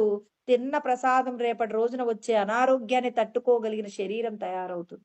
ఇదంతా శాస్త్రాన్ని, భగవంతుడిని, గురువుని నమ్మి ఉన్నప్పుడు మాత్రమే సాధ్యమవుతుంది. లోపటున్న భగవంతుడే అన్ని పనులు నడిపిస్తున్నాడని నమ్మితే కుదురుతుంది కానండి, నమ్మకుండా ఏదీ కూడా సాధ్యం కాదు. నువ్వు చేసేటటువంటి కర్మ ఇతరుల దగ్గర నుంచి ఫలితం కోరుకుంటుందా? అప్పటికప్పుడు మాత్రమే సంతోషాన్నిస్తుంది. తర్వాత ప్రయోజనాన్నివ్వదు. ఈశ్వరుడు నాతో చేయిస్తున్నాడు అనండి. అప్పుడు ఆ శరీరానికి సంబంధించి ఆయన చేసిన కర్మలకు సంబంధించి అప్పుడు ఏమవుతుంది? ఈశ్వరుడు రక్షణ చేస్తాడు. అదేనండి. ఇదే చెప్తారు భగవంతుడు. మీరు ఎంత నిగ్రహంగా ఉండాలన్నా ఎందుకు నిగ్రహాన్ని కోల్పోతారంటే, నాకన్నీ తెలుసు అనుకుంటారు కానీ, చాలామంది అంటారు, ఎందుకండి నాకు శాస్త్రం తెలీదా అంటారు. కానీ నువ్వు ఇతరులకు ఏదైనా చేసిన దానితో, అబ్బా! ఇంత చేశానని రమిస్తున్నారనుకోండి. ఆ రమించటంలోనే మీరు తెలుసుకున్న ఇంత జ్ఞానము కూడా బూడిదలో పోసిన పన్నీరైపోయి. అంటే భవిష్యత్తులో మీరు చేసే పాపాన్ని ఆపలేకపోయింది. ఎప్పుడు ఆపుతుంది? అందుకే అంటారు, ఏంటండి వాళ్ళు ఎప్పుడు దాన ధర్మాలే జేస్తారు. ఎందుకు వాళ్ళకిన్ని కష్టాలొచ్చాయంటే, ఆ దానం చేయడంలో తన యొక్క జ్ఞానముతో కూడిన కర్మ ఎంత ఉందో మరి లోపట ఉన్నటువంటి పరమేశ్వరుడికి తెలుసండి. ఇంటి గుట్టు ఈశ్వరుడికెరుక అంటారు గదండీ! లోపటున్న ఈశ్వరుడు ఏం జేస్తున్నారు? గమనిస్తున్నారు. ఆయన జూస్తుంటాడు. మరి చూస్తుంటాడు కానీ, ఆయన చెప్పడు. నువ్విలా జేయగూడదండు. నువ్వు ప్రయత్నం చేసి తెలుసుకోవాల్సిందే. అందుకే మనమందరం ఎందుకు మనకున్న సమయాన్ని భగవంతుడి యొక్క క్రతువు కోసం వాడుతున్నాం? భగవంతుడు చెప్పే మాటల కోసం మనం ఎందుకు ఎదురు చూస్తున్నాం? అంటే భగవంతుడు చెప్పిన దాన్ని ఆచరించాలనేటటువంటి ఉత్సుకత ఎవరికుంటుందో వాళ్ళకు భగవంతుడు ఏం చేస్తాడు? లోపట నుండి మన పరిస్థితులన్నీ భగవంతుడి జ్ఞానం వినటానికి కావలసిన ఆనుకూల్యతను ప్రసాదిస్తున్నారు. అంటే నీ లోపటున్న స్వశక్తి మీద నీకు నమ్మకం ఉండాలి. నేను చేయగలను అనేటటువంటి సంకల్పం ఎప్పుడూ చేయాలి. ఈ పని అవుతుందో కాదో అని మీరు సందేహించారంటే మాత్రం ఖచ్చితంగా ఆ పని కాదు. అందుకే జ్ఞానము నా లోపట అంటే ఈ శరీరం లోపట ఉన్న సచ్చిదానందము గొప్పది. నేనేదనుకున్నా చెయ్యగలనని మీరు చేసే సంకల్పంలో ఒక్కసారి కూడా ఇది జరగదు అని మీరనుకోకండి అంటారు పెద్దలు. మనం ఇది జరుగుతుందో లేదో అన్నామనుకోండి అది జరగకుండా పోతుందట. ఇప్పుడు నేనేమంటాను, పలానా వాళ్ళు మాకు బంధువులండి. ఆ వ్యక్తి ఇప్పుడు కోర్టుకు సంబంధించిన ఏదైనా సమస్య వస్తే ఇట్టే తొలగించగలిగినటువంటి గొప్ప లాయరు మాకు బంధువుగా ఉన్నాడు. మాకేదైనా కష్టమొస్తే మా లాయర్ గారున్నారండి. నాకేం బెంగ లేదన్నాం. ఇప్పుడు నేనేం కోరుకున్నాను? అంటే మాకొక లాయర్ గారు బంధువుగా ఉన్నారు గాబట్టి నాకేదైనా సమస్యొస్తే మా లాయర్ గారు తీర్చాలని నేనే సంకల్పం జేశాను. ఇప్పుడు నాకు ఏదో ఒక వైపు నుంచి కోర్టు సమస్య రావాలి. సమస్య ఎవరు కోరుకున్నారండి? మనమే గదా! మరి నేను కోరుకుంటే, మరి నేనంటాను పలానా వాళ్ళొచ్చి మా సంపదను ఆక్రమించుకున్నారండి. అందుకే మేము కోర్టుకొచ్చాము. ఇప్పుడు మా బంధువు మా అన్నయ్య గారున్నారు. ఆయనేం జేస్తాడో అని జెప్పేసి ఇప్పుడు బంధువు మీద ఆధారపడ్డా. ఈశ్వరుడంటున్నారు, "నువ్వే గదమ్మా కోరుకున్నావు." మరి నీ కోరికను తీర్చాలంటే ఎవరికో ఒకరికి నీ ఆస్తిని దోచుకోవాలనే కోరిక పుట్టించాలి. ఆ కోరికను ఎవరికి పుట్టిస్తాడు? నువ్వెవరెవరికైతే పూర్వజన్మల్లో వైరి భావనతో ఉన్నావో వాళ్ళని వెతుక్కొనొచ్చి పరమాత్మ ఏం జేస్తాడు? ఇప్పుడు నీకా రుణానుబంధాన్ని తీర్చే ప్రయత్నం జేస్తాడు. అతని కక్ష తీరుతుంది. నీ కోరిక తీరుతుంది. నీ కోరికలో గనక నువ్వు ఈ ఏది అంటే భగవంతుడంటున్నారు, మీరందరూ గూడా కల్పవృక్ష స్వరూపాలే. మనిషిగా పుట్టారు అంటే ఈశ్వరుడికున్న శక్తంతా మీకు ఉంది. మీ శక్తేంటో మీకు తెలియకుండా మీరు పొరపాటుగా ఏం జేస్తున్నారు? దేహ సంబంధమైన విషయాలతోనే జీవిస్తూ నేను అల్పుడను, నేను తక్కువ వాడిని, నాకిది లేదు, నేను అందంగా లేను, నేను వికారంగా ఉన్నాను, నాకింతుంటే బావుండని మీరనుకుంటున్నారు గానీ, మీ స్వశక్తి ఏంటో మీరు దెలుసుకుంటే మీరు గొప్పోళ్ళే గదా! మీ స్వశక్తిని మీరు దెలుసుకోవాలి అంటే మీరు పిలిచిన మాటకి ఆ లోపటున్నాయన పలకాలి. పిలిస్తే పలికేంత దగ్గరగా పెట్టుకోవాలి భగవంతుడు. ఎప్పుడూ దేహ సంబంధమైన విషయాలే నెమరవేస్తున్నామనుకోండి, అప్పుడు మనకి దేవుడు లోపటున్నాయన పలకడు. లోపటున్నాయన పలకాలి అంటే, ఏ ఆలోచన లేకుండా ఇప్పుడు మనకేదైనా బాగా కష్టమొచ్చిందండి. ఇప్పుడు ఆ కష్టాన్ని తీర్చడానికి ఎవ్వరూ రావట్లేదు. ఇప్పుడు కళ్ళు మూసుకొని ప్రార్థిస్తున్నాం. స్వామి మీరు తప్ప మాకిక పరిష్కారమే లేదు. మీరే చూయించాలని బాగా దుఃఖంతో, స్వామి మీరే కాపాడగలరు, కాపాడగలరు, కాపాడగలరని మీరు గట్టిగా సంకల్పం చేశారనుకోండి. ఎవరో ఒకరొచ్చి మనకి సహాయం చేస్తారు. మీరు చేసిన సంకల్పం చేతనే పరమాత్మ పంపించారు గానీ, మీరు కోరనంత వరకు ఆ అన్నయ్య గారు కాపాడతారేమో, ఈ అక్కయ్య గారు కాపాడతారేమో, ఇంకెవరో కాపాడతారేమో, భగవంతుడు ఎవరిని పంపిస్తాడో అని అలా ఎదురు చూడటం కాదు. మీరు పరిష్కరిస్తున్నారు ఈ సమస్యని అని మీరు గట్టిగా సంకల్పం జేసుకోండి. అలా సంకల్పం చేయడానికి భగవంతుడు మీరు సంకల్పం చేస్తే వినగలిగినంత దగ్గరగా ఉండాలంటే మీరు చేసే కర్మలలో దోషాలుండకూడదు. మీరు పిలవగానే మరి ఒక పాపం చేసిన వాడు కూడా పిలుస్తాడు. స్వామి రండి అని నేను గట్టిగా సంకల్పం చేస్తాను. ఆయనొస్తాడా అంటే ఆయనకి వినపడాలిగా ఫస్టు. వినపడకపోతే ఎలా వస్తాడండి? మరి చూస్తాను. నేను చూస్తాను గానీ నాకు చెవులుండవు. నాకెప్పుడు చెవులుంటాయి? ఎప్పుడు ఉంటాయంటే, నువ్వు చేసేటటువంటి కర్మలలో దోషాలు లేనప్పుడు, అప్పుడు నేనేం చేస్తాను, నువ్వు చెప్పే మాట నేను వింటాను. అంటే భగవంతుడు ఏం చేస్తారు, లోపటుంటాడు. అన్నీ ఉంటాయి. కానీ ఆయన ఆయన్ని పిలిస్తే పలకగలిగినంత దగ్గరలో మనం చేసే కర్మల చేత, మన శుద్ధతను బట్టి భగవంతుడు మనం పిలిస్తే పలుకుతాడు. ఆ! ఉన్నావా అంటే ఉన్నాను అనగలిగినంత దగ్గరగా రావాలంటే, ఎప్పుడూ ఆయనతో నువ్వు మాట్లాడుతుండాలి. నువ్వు నీకు జరిగిన విషయాలన్నీ, దేహ సంబంధమైన విషయాలన్నీ ఆయనకు జెప్తుండాలి. అంటే మనం ఇప్పుడు మన భార్యాభర్తలుంటారండి. ప్రతి విషయాన్ని భార్య భర్తతో, భర్త భార్యతో పంచుకుంటుంది. అంటే ఇద్దరి మధ్య ఉన్న అన్యోన్యత ఏమవుతుంది? ఒకరి విషయాలు ఒకరికి పంచుకుంటూ ఉంటారు. అంటే లోపట ఉన్న భగవంతుడితో కూడా ఇంత అన్యోన్యత పెంచుకోవాలి. ఆ పెంచుకోవాలంటే ముందు లోపట ఆయనున్నాడని దెలియాలి. ఆయన మనం పిలవగానే పలుకుతాడా? పలకడు. ఎప్పుడు పలుకుతాడు? నీవు నలుగురికి ఉపకారం చేస్తూ, నలుగురి యొక్క శ్రేయస్సు కోసం తపన పడుతున్నప్పుడు ఆయన నీకు పలకటం ప్రారంభిస్తాడు. భర్త భార్య చెప్పిందల్లా ఎప్పుడు వింటాడు? భర్తకు ఆనుకూల్యతతో భార్య ఉన్నప్పుడు. భర్త యొక్క పనులన్నీ అంటే భర్త యొక్క పనులేముంటాయి? తన పిల్లల్ని బాగా చూసుకోవడం, తన తల్లిదండ్రుల్ని, తన బంధువులతో ఈమె కూడా తనలాగే ప్రవర్తిస్తున్నప్పుడు, ఇప్పుడు భర్త ఇంకా విదేశాలలో ఉన్నా, నా భార్య నా పిల్లల్ని, మా అమ్మానాన్నని, మా బంధువులతో చాలా చక్కగా ఉంటుందన్నప్పుడు, ఇక భార్యకు సంబంధించి భర్త ఏ విషయాన్ని కూడా దాచిపెట్టడు. ఇక రహస్యం ఉండదండి. అలా కాకుండా భార్య ఎప్పుడు పుట్టింటి గురించి ఆలోచించుకుంటూ, ఏదో తన గురించి తను ఆలోచించుకుంటూ ఉండే మనస్తత్వం ఉన్న అమ్మాయనుకోండి, ఇప్పుడు ఆ భర్త ఎప్పటికి కూడా తనను నమ్మి మరి తన కుటుంబాన్ని తనకప్పచెప్పడు. అదే విధంగా లోపటున్నటువంటి ఈశ్వరుడి మీద కూడా మనకంత నమ్మకం ఉండి, నేను చెప్పే మాట ఆయన వింటాడని పలకకపోయినా, ఆయన శాస్త్రంలో చెప్పిన విషయాలన్నింటినీ కూడా చాలా జాగ్రత్తగా ఆలోచిస్తూ, మనం ఆచరిస్తూ ఉండాలి. ఆయన ఏం చెప్తాడు కొన్ని విషయాలు? దేహ సంబంధమైన విషయాలన్నీ మీరు ప్రతి నిమిషం గుర్తుపెట్టుకోండి. జన్మ, మృత్యు, జరా, వ్యాధి, దుఃఖ దోషాను దర్శనం. ఈ శరీరానికి సంబంధించి జన్మలో కష్టపడ్డారు.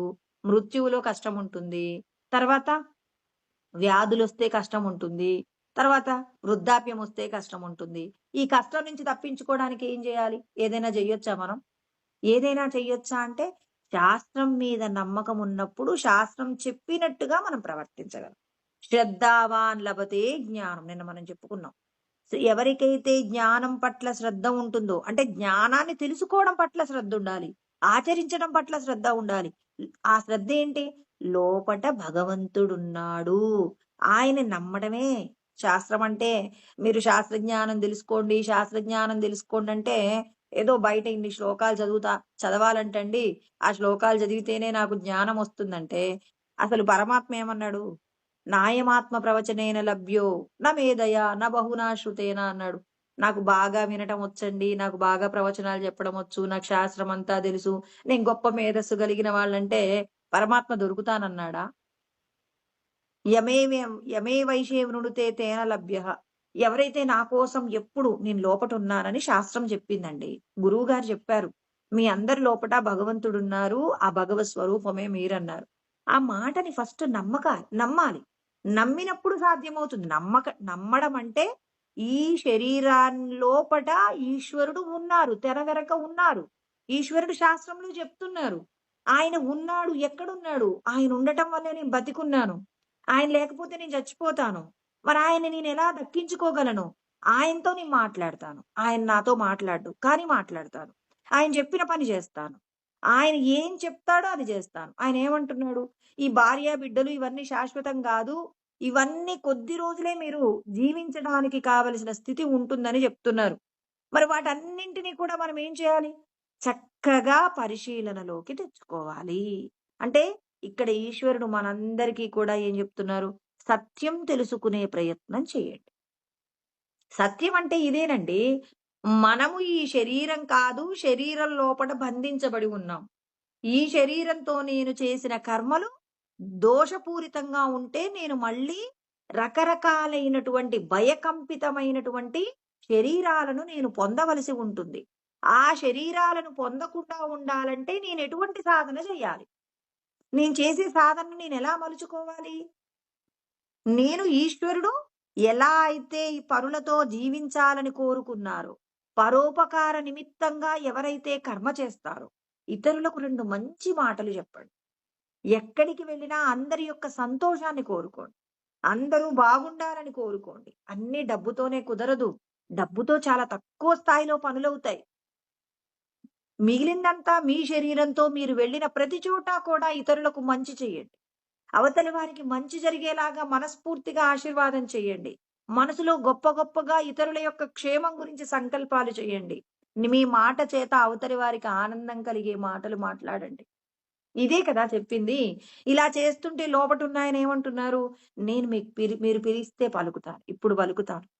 నీకు కష్టమొస్తే నీకంటే ముందుగానే నీ సమస్యను నేను తీర్చేస్తాను. ఈ స్థితి రావాలంటే మన ప్రయత్నం ఉందా? లేకపోతే భగవంతుడేమంటున్నారు? నేనైతే అందరిలో సమానంగా ఉంటాను. సమం సర్వేషు భూతేషు తిష్టంతం పరమేశ్వరం. అందరిలో ఈశ్వర స్వరూపంగా ఉన్నాను. అందరిలో నేనెలా ఉన్నాను? చక్కగా సమానంగా అందరితో సమానంగా. నన్ను పిలిస్తేనే పలుకుతాను. పిలవకపోతే పలకను. పిలిచినా పలకాలి అంటే మీరు చేసినటువంటి ఆ కర్మలలో ఉన్న దోషాలు ఏం చేయాలి? సత్కర్మలు చేసి పోగొట్టుకోవాలి. మీరు పుణ్యం బాగా సంపాదించుకోవాలి. పాపం పోగొట్టుకోవాలి. ఆ తర్వాత ఏం చేయాలి? చేసిన ప్రతి పనిని నేనున్నాను కాబట్టి లోపటున్న స్వామి మీ వల్లే నేనిదంతా చేసుకోగలుగుతున్నానని చెప్పి మీరేం చేయాలి? నా మీద నమ్మకం పెట్టుకోవాలి. అలా నమ్మకం లేదనుకోండి, అజ్ఞచ్చ అశ్రద్ధదానచ్చ. మీకు శాస్త్రం మీద నమ్మకం లేదు. లోపటున్నాయన ఎక్కడో ఉన్నాడట, ఇదంతా అబద్ధం అని మీరనుకున్నారనుకోండి, అప్పుడేమవుతుంది? శాస్త్రం మీద మీకెప్పుడైతే అజ్ఞచ్చ, శాస్త్రం మీద మీకు అవగాహన లేదు, అశ్రద్ధదానచ్చ, చేసేటటువంటి కర్మలలో మీకు ఏంటి? నిర్లక్ష్యం ఉందనుకోండి, ఆ నిర్లక్ష్యం మిమ్మల్ని ఏం చేస్తుంది అనంటే, సంశయాత్మ వినశ్యతి. ఎవరెవరైతే లోపల భగవంతుడున్నాడని గురువుగారు చెప్పారండి. ఎక్కడ ఉన్నాడాయన? ఆయన కనపడతాడా? పిలవమను ఒకసారి నేను చూస్తానన్నారనుకోండి. అంటే మీకు నమ్మకం లేదు గురువుగారు చెప్పిన మాట. గురువుగారు ఎక్కడి నుంచి తీసుకొని చెప్పారు? శాస్త్రంలో పరమాత్మయే చెప్పారండి. మరి ఆ ఆత్మానుభూతిని పొందినటువంటి వాళ్లకు ఏ వస్తువుని పొందాలనే కోరిక ఉండదు. అన్నింటితో తాను సంతోషంగా ఉంటాడు. ఎవ్వరితో అయినా సంతోషంగా మాట్లాడతాడు. సంతోషంగా అవతల వాళ్ళకి ఉపకారం చేయడానికి ఇష్టపడతారు. మరి అలాంటిది శాస్త్రములో పరమాత్మ చెప్పబడిన మాటలు. మీరు కూడా శాస్త్రం తెలుసుకోండి. శాస్త్రం అంటే ఏమీ లేదు. మీ లోపట ఆత్మయే ఉంది. ఆ లోపటున్న భగవంతుడిని తెలుసుకునే ప్రయత్నంగా మీరు చేసే పనులలో నిజాయితీతో ప్రవర్తించడమే మీరు చేయాల్సిందని చెప్పినప్పుడు, నాకు నమ్మకం లేదు అన్నవాడు నశించిపోతాడు. సంశయాత్మ అంతే కదండీ! సందేహంతోనే కదా మనం చెప్పేది. నాకు నమ్మకం లేదు. ఇప్పుడు పలానా చోట ఒకాయన అన్నాడు, "బంగారపు నిధి ఉందండి" అన్నాడు. నాకు నమ్మకం లేదు అన్నారు. 100 మందిలో 90 మంది నమ్మకం లేదండి అన్నారు. 10 మంది అన్నారు, "మాకు నమ్మకం ఉందండి" అన్నారు. "రండి చూపిస్తానన్నారు." అలా వెళ్ళే దారిలో కొంతమంది మధ్యలోనే ఈయన ఎంత దూరం తీసుకెళ్తున్నాడు గానీ, నిధి చూయిస్తాడన్న గ్యారంటీ లేదు. ఇంటికన్నా వెళ్ళిపోతానని కొంతమంది ఇంటికెళ్ళిపోతారు. కొంతమంది మార్గ మధ్యంలోనే ఇంక ఈ సాధనలో ఏం చేస్తారు? కొంతమందికి మధ్యలో అంత దూరంలో వెళ్తూ ఉన్నప్పుడు ఎక్కడో కొన్ని కొన్ని మణులు, మాణిక్యాలు దొరుకుతాయి. అబ్బో! ఈ మణులు, మాణిక్యాలు చాలు నాకు. ఈయన చూపిచ్చే పెద్ద నిధి అవసరం లేదని జెప్పేసి సిద్ధుల కోసం వెళ్ళిపోతారండి. మొదట్లో వెళ్ళిపోయిన వాళ్ళేమో సంసారం మీద ప్రేమతో వెళ్ళిపోతారు. ఎందుకో అనవసరంగా ఎంతో వచ్చాను, ఉన్న సంపాదనతో హాయిగా ఉండొచ్చు గదా! అని వెళ్ళిపోయారు. కొంతమంది సాధకులు వచ్చారు, సాధన జేస్తే మధ్యలో మణులు, మాణిక్యాలంటే కొన్ని శక్తులొస్తాయట. మీరేమన్నా చెల్లుతుంది. అవతల వాళ్ళ యొక్క కష్టం తీర్చగలిగిన పరిష్కారం మన దగ్గరుంటుందట. మరలా ఉన్నప్పుడు ఏం జేస్తారిగ? చక్కగా ఇక వాళ్ళు ఆ సిద్ధులు తీసుకొని మళ్ళీ వెనక్కొచ్చి అందరి ముందు నేను గొప్పవాడినని జెప్పేసి చెప్పించుకునే ప్రయత్నంలో వాళ్ళ యొక్క సిద్ధుల ప్రదర్శన చేస్తారట. చేసేసి అందరూ పలానా వ్యక్తి గొప్పవాడండి, గొప్పవాడండి అని అందరితో కీర్తించబడుతున్నప్పుడు పరమ సంతోషం పొందుతాడు. మరి ఇంకొక కొంతమందుంటారు. ఒక్కలో ఇద్దరో ఉంటారు. వాళ్ళేం జేస్తారంటే, ఏమో ఈ పెద్దాయన చెప్తున్నాడు. అది తెలుసుకుంటే అసలు ఈ సంపదల మీద, ఈ జనాల మీద కూడా వ్యామోహం పోతుందట. మరి అదెలా ఉంటుందో చూద్దామని జెప్పేసి మరాయన బయలుదేరతాడు. ఆయన మాత్రం వెనక్కి రాడు. వెనక్కి రాకుండా ఏం జేస్తాడు? అప్పుడు భగవంతుడిని తెలుసుకునేటటువంటి ప్రయత్నంలో తాను సక్సెస్ అవుతాడు. అంటే మనమందరం ఎందుకు ఫెయిల్ అవుతున్నాం? కొంతమంది ఎందుకు సక్సెస్ అవుతున్నారంటే, నిధి ఉంది అని బలంగా నమ్మిన ఆయన ఎన్ని కష్టాలొచ్చినా, మధ్యలో ఎన్ని రకాల సంపదలు దొరికినా, ఈ చిన్న చిన్న సంపదలు నాకొద్దండి. శాశ్వతమైన పెద్ద నిధి, ఆ పెద్ద నిధి దొరికితే నాకిక ఏ వస్తువు మీద నాకు ఇంకా వేరే వస్తువు ఏది కూడా నాకవసరం లేదట. అలాంటి వస్తువు ఒక్కటుంటే చాలని చెప్పేసి ఆయన పరిగెత్తాడనుకోండి. ఆ పరిగెత్తిన వ్యక్తి మాత్రమే భగవంతుడిని తెలుసుకుంటాడు. అంటే మధ్యలో భగవంతుడు ఏం చేస్తాడు? బిస్కెట్‌లేస్తాడు. ఈ ఈ సిద్ధులు ఇగో మీకు ఈ సిద్ధి వచ్చేసింది. వాళ్ళ వల్ల మీరు సంతోషంగా ఉండవచ్చని చెప్తారనమాట. ఇప్పుడు ఆ సిద్ధులన్నీ కలిగిన తర్వాత వచ్చి లోకంలో ఏం చేస్తారు? ఒకాయనట ఇద్దరు బాటసారులు వెళ్తూ ఉన్నారట. ఒక ఆయనకి ఏమొచ్చంటే నదిని దాటడానికి కొద్ది రోజులు ఒక 10 సంవత్సరాల పాటు ఎంతో ప్రయత్నం చేస్తే ఒక మంత్రశక్తి తనకొచ్చిందట. మంత్రసిద్ధి ఫలించిందటండి. ఫలిస్తే ఆ మంత్రసిద్ధి చేత ఈ బాటసారులిద్దరూ కూడా రోడ్డు దాటాలి గదా! అంటే నది దాటాలి గదండీ! అవతల ఒడ్డుకు పోవాలి గదా! ఆ అవతలి ఒడ్డుకి పోవడంలో ఏం జేశారంటే, ఇతడన్నాడు, "నువ్వు ఒక రూ. 2 ఖర్చు పెట్టి ఏదో ఒక పడవవాడిని పిలవాల్సుంటుంది. ఆ పడవవాడిని పిలిస్తే గదా! వాడొచ్చి మిమ్మల్ని అది దాటించడానికి నీకు రూ. 2 ఖర్చవుతుంది. ఒక గంట సేపు నువ్వు ప్రయాణం చేయవలసి ఉంటుంది. గంట సేపు నువ్వు ప్రయాణం గంట సేపు నువ్వు ప్రయాణం చేయవలసి ఉంటుంది" అని చెప్పారు. అంటే అప్పుడన్నాడట, ఓహ్! ఈ మాత్రం దానికి రూ. 2 ఖర్చు పెడితే ఆయనేమంటున్నాడు, "నేను అవతల ఒడ్డుకి నా దగ్గర మంత్రశక్తి ఉంది. నువ్వలా చూస్తుండగానే నేను రోడ్డు దాటేస్తానంటున్నాడు." ఈయనంటున్నాడు రూ. 2 ఖర్చు పెడితే ఒక 10 నిమిషాల సమయాన్ని ఖర్చు పెడితే 10 నిమిషాలో, గంటో ఖర్చు పెడితే అవతల ఒడ్డుకు పోయేదానికి ఎన్నేళ్ళు సాధన చేశావన్నారట. ఎన్నేళ్ళు సాధన చేశావంటే 10 సంవత్సరాల పాటు నేను ఈ నదిని దాటటం కోసం ప్రయత్నం చేశాను అన్నారు. అంటే చిన్న నదిని దాటడం కోసం అని జెప్పేసి ఈయన ఎన్ని రోజులు ప్రయత్నం చేశాడు? ఒక మంత్రశక్తిని తన సొంతం చేసుకోవడానికి 10 ఏండ్ల సాధన చేశాడు. రూ. 2 ఖర్చు పెడితే నది. కానీ వాడేం కోరుకుంటాడు? నేను నదిని అవతలికి దాటితే అంటే మంత్రశక్తి చేత దాటితే అందరూ నన్ను గొప్ప వ్యక్తిగా గౌరవిస్తారని అతడేం జేస్తాడంటే ఇలాంటి తప్పిదం చేస్తాడు. అది తప్పనే అనాలి. ఎందుకు తప్పైతుంది? తప్పని ఎందుకంటున్నామంటే, నువ్వు ఏదైనా సాధన చేస్తే పరమాత్మను తెలుసుకునే సాధన చెయ్యాలే తప్ప, ఏదో నలుగురు మనల్ని మెచ్చుకుంటారని జెప్పేసి మనకున్న సమయాన్ని దేనికోసం ఖర్చు పెడుతున్నావు? తాత్కాలికంగా కొద్దిమంది మనల్ని పొగడడం కోసం ప్రయత్నం చేశామనుకోండి. ఆ ప్రయత్నం మనకేమవుతుందంటే, ఈ శరీరంతో నువ్వు పొందాలనుకున్నటువంటి వస్తువుని పూర్తిగా పొందకుండానే నువ్వు ఈ శరీరాన్ని విడిచిపెట్టవలసి వస్తుంది. అంటే ఈ శరీరంతో నువ్వు చెయ్యగలిగిన గొప్ప సాధనేందంటే, లోపట ఉన్న నీ యొక్క స్వస్వరూపాన్ని నువ్వు తెలుసుకోగలవండి. అంటే మన యొక్క స్వరూపాన్ని మనం తెలుసుకోవడానికి భగవంతుడు గొప్ప అవకాశం ఇస్తే, కొద్ది రోజుల పాటు మనల్ని గొప్ప అనిపించుకోవడం కోసం, ఎవరి యొక్క గొప్ప కోసమో మనము ఇలాంటి మంత్రశక్తిని గనక వాడుకున్నాము అంటే మాత్రం అదేమవుతుంది అనంటే, మనకది ప్రమాదాన్ని తీసుకొచ్చి పెడుతుంది కాబట్టి, ఇక్కడ భగవంతుడు మనందరికీ నేర్పిస్తున్నాడు. లోపట ఉన్న సత్య వస్తువును పొందడం కోసం ఎన్ని రకాల కష్టాలొచ్చినా, ఎన్ని రకాల సిద్ధులు మిమ్మల్ని వరించే ప్రయత్నం చేసినా, వాటి కోసం మీరు లొంగిపోమాకండి అంటున్నారు. అంటే గొప్పదైన ప్రయోజనాలు కూడా ఇస్తుంటాడు భగవంతుడు. అమృతం చిలుకుతున్నప్పుడు మధ్య మధ్యలో ఉచ్చైశ్రవసం అనేటటువంటి ఒక అశ్వం పుట్టింది. తర్వాత ఐరావతం అనేటటువంటి ఒక ఏనుగు పుట్టింది. తర్వాత ఇంకొకటి కూడా పుట్టింది. ఏం పుట్టింది అంటే అమ్ కామధేనువు పుట్టింది. తర్వాత అమ్మవారు లక్ష్మీదేవి శ్రీ మహావిష్ణువుకి భార్యగా అయినటువంటి లక్ష్మీదేవి పుట్టింది. తర్వాత అమృతం పుట్టింది. మనం కూడా లోపటున్న పరమాత్మను తెలుసుకునే ప్రయత్నంలో మనకి కూడా ఏమవుతుంటాయి? భగవంతుణ్ణి చేరుకోగలిగినటువంటి స్థితిలో ఎవరైతే ప్రయత్నం చేస్తారో, ఆ ప్రయత్నం చేసిన వారికి మధ్య మధ్యలో కొన్ని కొన్ని అదృష్టాలు కూడా వరిస్తాయి. ఆ అదృష్టాలతో ఆగిపోతే మాత్రం మీరు సాధించవలసిన లక్ష్యాన్ని ఈ శరీరంతో పొందలేరు. అంటే జాగ్రత్త గూడా తెలుసుకోవాలి మనం. జాగ్రత్త తెలుసుకోకుండా ప్రయత్నం చేశామనుకోండి ప్రమాదంలో పడతాం. ఇక్కడ ఏంటి ఆయన చెప్పేటటువంటి జాగ్రత్త అంటే, ఇక్కడ మీరు మొదట నమ్మాల్సింది భగవంతుడున్నాడని. ఆయన ఉన్నాడు అని తెలుసుకోవాలి అంటే గోడ ఏం కావాలి? తడిక కావాలి. తడికేం కావాలి? తెర కావాలి. ఆ తెర కూడా పోవాలి అంటే మనం చేసే సాధన. ఇప్పుడు భగవంతుడు మనం చెప్పే మాట వింటున్నాడా? వినట్లేదా? అంటే మనం చేసే కర్మలను బట్టి మనమే నిర్ణయించుకోవచ్చు.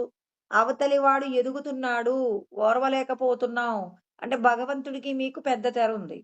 అవతలి వాడు ఏడుస్తున్నాడు, అతడికి యొక్క బాగు కోసం మీరు మీ ఇంట్లో కూర్చొని ప్రార్థన చేస్తున్నారు. స్వామి, అతడు చాలా కష్టపడుతున్నాడు. అతడికి సహాయం చెయ్యండి స్వామి అని మీరు భగవంతుడిని వేడుకుంటున్నాడు. అతడు మీకు బంధువు కాదు, పొరుగింటాయన కాదు. ఎవరో మీరు హాస్పిటల్‌కెళ్లారు. వాళ్ళకేదో ప్రమాదం ఉందని వాళ్ళు ఏడుస్తున్నారు. ఏడుస్తున్న వ్యక్తికి మీరు సహాయం చేయడం కోసం మీరు మీ దగ్గరున్నదంతా ప్రయత్నం చేస్తున్నారు. ఉన్నదంటే ఎంతో డబ్బేదైనా సహాయం కావాలంటే ఇచ్చే ప్రయత్నం చేస్తున్నారు. వాళ్ళకేదైనా మీరు సేవ చేసే ప్రయత్నం చేస్తున్నారు. ఇంకా భగవంతుడికి ప్రార్థన చేస్తున్నారు. స్వామి వాళ్ళని రక్షించండి. చాలా కష్టాలలో ఉన్నారని మరి వాళ్ళు తెలుసుకున్నారని వాళ్ళ గురించి మీరు ప్రార్థన చేశారనుకోండి. మీ మనసు వెన్నలాగా ఉంది. వెన్న కరగడానికి ఎక్కువ సమయం పట్టదండి. పాలు పెరుగుగా కావాలి, పెరుగు చిలికితే వెన్న కావాలి, వెన్న నెయ్యిగా కావాలంటే వెన్న కరిగి నెయ్యిగా అవుతుంది. వాళ్ళ యొక్క బాధ నీకేమైంది? నీ యొక్క హృదయము వెన్నగా ఉండి కరుగుతున్నప్పుడు లోపటున్న భగవంతుడు ఏమవుతాడు అంటే నీకు దర్శనం ఇస్తారట. ఇదంతా ఏంటంటే చెప్పుకోవడానికి బాగుందండి. కానీ ఆచరణలో పెట్టుకున్న వాళ్ళు కొద్దిమంది మాత్రమే. మనమందరం తెలుసుకోవాల్సిన సత్యం నిన్న గూడా జెప్పాను. అయినా మళ్ళీ ఒక్క మాట జెప్తానండి. ఏంటంటే ఆ మాట, ఏ ప్రాణి కూడా సుఖంగా నిద్రపోదట. అంటే దాని యొక్క ఆహారం తినటంలో కానివ్వండి, మైథునంలో కానివ్వండి, నిద్రలో కానివ్వండి, దేనిలో కూడా సుఖంగా ఇవి సంతోషంగా ఉండవట. ఒక్క మనిషి మాత్రమే ఏం జేస్తాడు? సుఖంగా తింటాడు. రుచికరమైన పదార్థం తింటాడు. తర్వాత చక్కగా నిద్రపోతాడు. హాయిగా నిద్రపోతాం. చక్కగా మైథునానికి సంబంధించిన విషయాలలో కూడా ధర్మ సంబంధమైనటువంటి ఆ విషయంలో ఎవ్వరూ ఆందోళన పడాల్సిన అవసరం లేకుండా మరి సంతోషంగా బతుకుతారు. కానీ ఏ ప్రాణికి లేని సౌభాగ్యం మనిషికి దొరికింది కదా! మరి ఇది ఎంతకాలం ఉంటుందండి? పర్మనెంట్‌గా ఉంటుందా? మరి పర్మనెంట్‌గా ఉన్న దాంతో నువ్వు సంతోషంగా ఉంటూ, ఇక్కడ నువ్వు చెయ్యవలసిన పని మర్చిపోయి, భోగముల పట్ల నువ్వు సంతోషపడ్డావు. నిద్ర బాగుందని ఎక్కువ గంటలు నిద్రపోయావు. మరి ఆహారం రుచిగా ఉంది అని చెప్పేసి రుచికరమైన పదార్థం తింటున్నావు. మైథునం బాగుంది అని చెప్పేసి ధర్మం తప్పి ప్రవర్తించావు. ఇప్పుడు నువ్వు చేసినటువంటి కర్మలన్నీ ఏం చేస్తున్నాయి? నువ్వు సంతోషంగా నువ్వు 100 సంవత్సరాలు భూమి మీద బతకడానికి తెచ్చుకున్న శరీరం ఏమవుతుంది? రోగగ్రస్తమవుతుంది. రోగగ్రస్తమైపోయి ఏమవుతున్నావు? తక్కువ రోజుల్లోనే నువ్వు ఈ శరీరం విడిచిపెడతావు. చెయ్యవలసిన సాధన భగవంతుడు చెప్పిన ధర్మాన్ని నువ్వు తెలుసుకోలేదు. మితంగా తినాలి, ధర్మబద్ధమైన జీవితం గడపాలి. నువ్వు మితంగా నిద్రపోవాలనే విషయాలు మరచిపోయి, సంతోషంగా ఉంది, బెంగ లేదని అనుభవిస్తున్నారనుకోండి, ఆ అనుభవం మిమ్మల్ని ఏం చేస్తుంది? ఎన్ని సంవత్సరాలు బతకడానికి తెచ్చుకున్నారో ఆ ఆయుష్ కరిగిపోతుంది. కరిగిపోయిన తదనంతరం నువ్వు చేయవలసిందేముందండి ఇంగ? ఇప్పుడు చేస్తానండి ఈశ్వరుడి సాధన అంటే, చేసుకోగలిగినటువంటి సమయం అందుకే బాల్యం నుంచే పిల్లలకు నేర్పిస్తుండాలి. ఒక చిన్నప్పటి నుంచే పిల్లవాడికి భగవంతుడి మీద భక్తి నేర్పిస్తుండాలి. భగవంతుడి యొక్క గొప్పతనం నేర్పిస్తుండాలి. భగవంతుడిని తెలుసుకోవడమే పరమ లక్ష్యంగా వాడిని నడిపించే ప్రయత్నంలో మితమనే పదం నేర్పించాలి. మితంగా తినాలి. మితమైన కోరికలుండాలి. ఎక్కువగా ఇతరులను సంతోషపెట్టే పనులు మనం చేస్తూ పిల్లలకు నేర్పించాలి. ఇలా ధర్మము పట్ల శ్రద్ధ ఉండటం పట్ల అట్లా. అలా ధర్మంతో ధర్మం పట్ల ఎవరైతే శ్రద్ధగా ఉంటారో, ఎవరైతే ఇంద్రియాలను నిగ్రహించగలిగిన శక్తి ఉంటుందో, వాళ్ళకి పరమాత్మ ఏమన్నారు? నచిరేనాది గచ్చతి శాంతి అన్నాడు. పరాం శాంతి. శాంతి తొందరగా దొరుకుతుందట. మరలాంటి శాంతి మనకు దొరకాలి అంటే నీవేం చేయాలి? ధర్మం పట్ల శ్రద్ధుండాలి. భగవంతుడు చెప్పిన జ్ఞానం పట్ల భగవంతుడు అన్నీ గమనిస్తున్నాడు. నేను మాట్లాడే మాట గమనిస్తున్నాడు. నేను తినే ఆహారాన్ని గమనిస్తున్నాడు. నా ప్రవర్తనను గమనిస్తున్నాడు. నేను చేసే ప్రతి దానిని ఒక ఆయన గమనిస్తున్నాడు, లెక్కగడుతున్నాడు, నాకు శిక్ష వేస్తాడు, నాకు బహుమతులిస్తాడు. ఇవన్నీ నువ్వేం చేయాలి?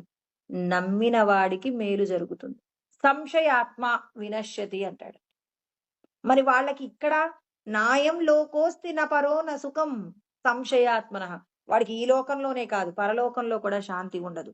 ఎవరైతే భగవంతుడు చెప్పిన ధర్మాన్ని విస్మరించి, సుఖం బాగుందని సుఖం కోసం తపన పడుతూ, పాపపు కర్మలను చేస్తూ, సుఖాలు భోగములు పొందడం కోసం ఎవరైతే తమ శక్తినంతా వినియోగించుకుంటారో, రుచికరమైన పదార్థం బాగుందని ఎవడైతే ఎక్కువ తింటాడో, తర్వాత నిద్ర బాగుందని ఎవడైతే భగవంతుడు చెప్పిన సూర్యోదయానికి పూర్వము ఎవరైతే నిద్ర లేవరో, వాళ్ళందరికీ భగవంతుడి యొక్క పనిష్మెంట్ ఉంటుందండి.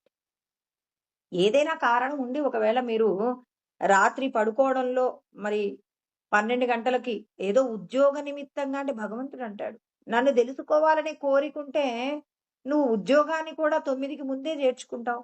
నన్ను తెలుసుకోవాలనే కోరిక నీకు తపన ఉంటే నీ ఉద్యోగం కూడా అర్ధరాత్రి చేసేటటువంటి సమయం నీకు ఇవ్వకుండా నేను కాపాడుతానంటాడు. నీకు ముందు ధర్మం మీద శ్రద్ధ ఉంటే అర్ధరాత్రి ఉద్యోగాలు చేయవలసిన అవసరం పరమాత్మ నీకు ఇవ్వడు. ధర్మం మీద శ్రద్ధ ఉండాలండి. నేను బ్రాహ్మీ ముహూర్తంలో లేచి చేసినటువంటి సాధనయే, సూర్యోదయానికి పూర్వం లేచి నేను చేసిన సాధన, ఈశ్వరుడి పాదాలు చెంతకు నేను వెళ్ళగలను, నేను ఈశ్వరుడిని చేరుకోవడమే నా పరమ లక్ష్యం అనుకున్న వాళ్ళు అందరంటారు, మేము అర్ధరాత్రి దాకా ఉద్యోగాలు చేసి పొద్దున్నే బ్రాహ్మీ ముహూర్తంలో నిద్ర లేవాలంటే ముందు నువ్వు ధర్మం మీద శ్రద్ధ పెట్టు. ధర్మం అంటే భగవంతుడు చెప్పిన నియతి ఏంటి? రాత్రిపూట ఏం చేయాలి? నిశాచర జీవులు ఏమేమైతే ఉంటాయి అవి తిరుగుతుంటాయి. మనమేమో అర్ధరాత్రి 12 గంటలకి చక్కటి భోజనాన్ని చేస్తాం. ఎందుకు? రాక్షసులు తినే తిండి తిన్న వారికి రాక్షస ప్రవృత్తి, ఈ దేహానికి సంబంధించిన ఆయుష్ను తగ్గించుకోగలిగినటువంటి స్థితి సంపాదించుకుంటాం మనం అందరం కూడా.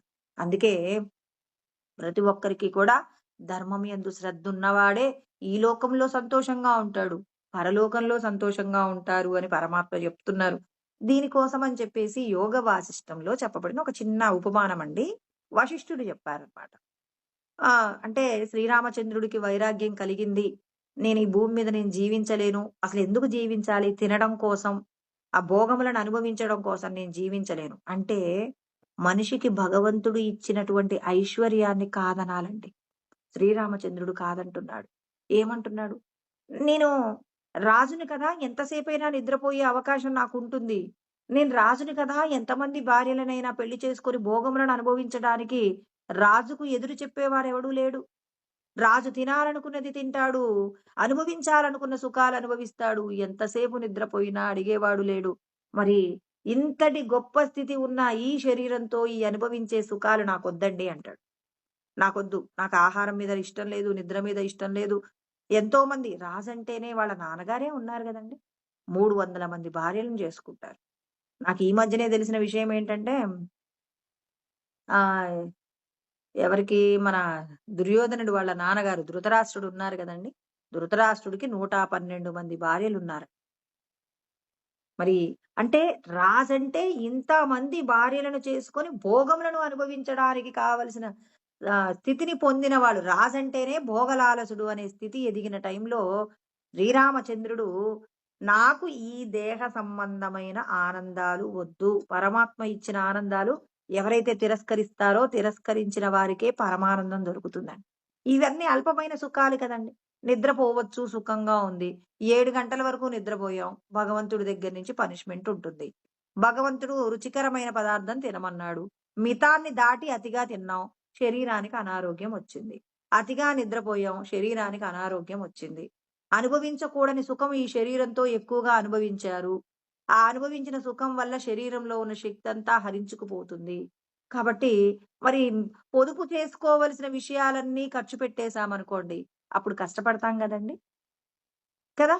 మరి శ్రీరామచంద్రుడికి వైరాగ్యం వచ్చింది, నాకేమీ వద్దండి అసలు. అందుకే కదా శ్రీరామచంద్రుడు ఒకే భార్య ఒకే బాణము అనేటటువంటి సిద్ధాంతంతో రాజు భోగములను అనుభవించడానికి పుట్టలేదు.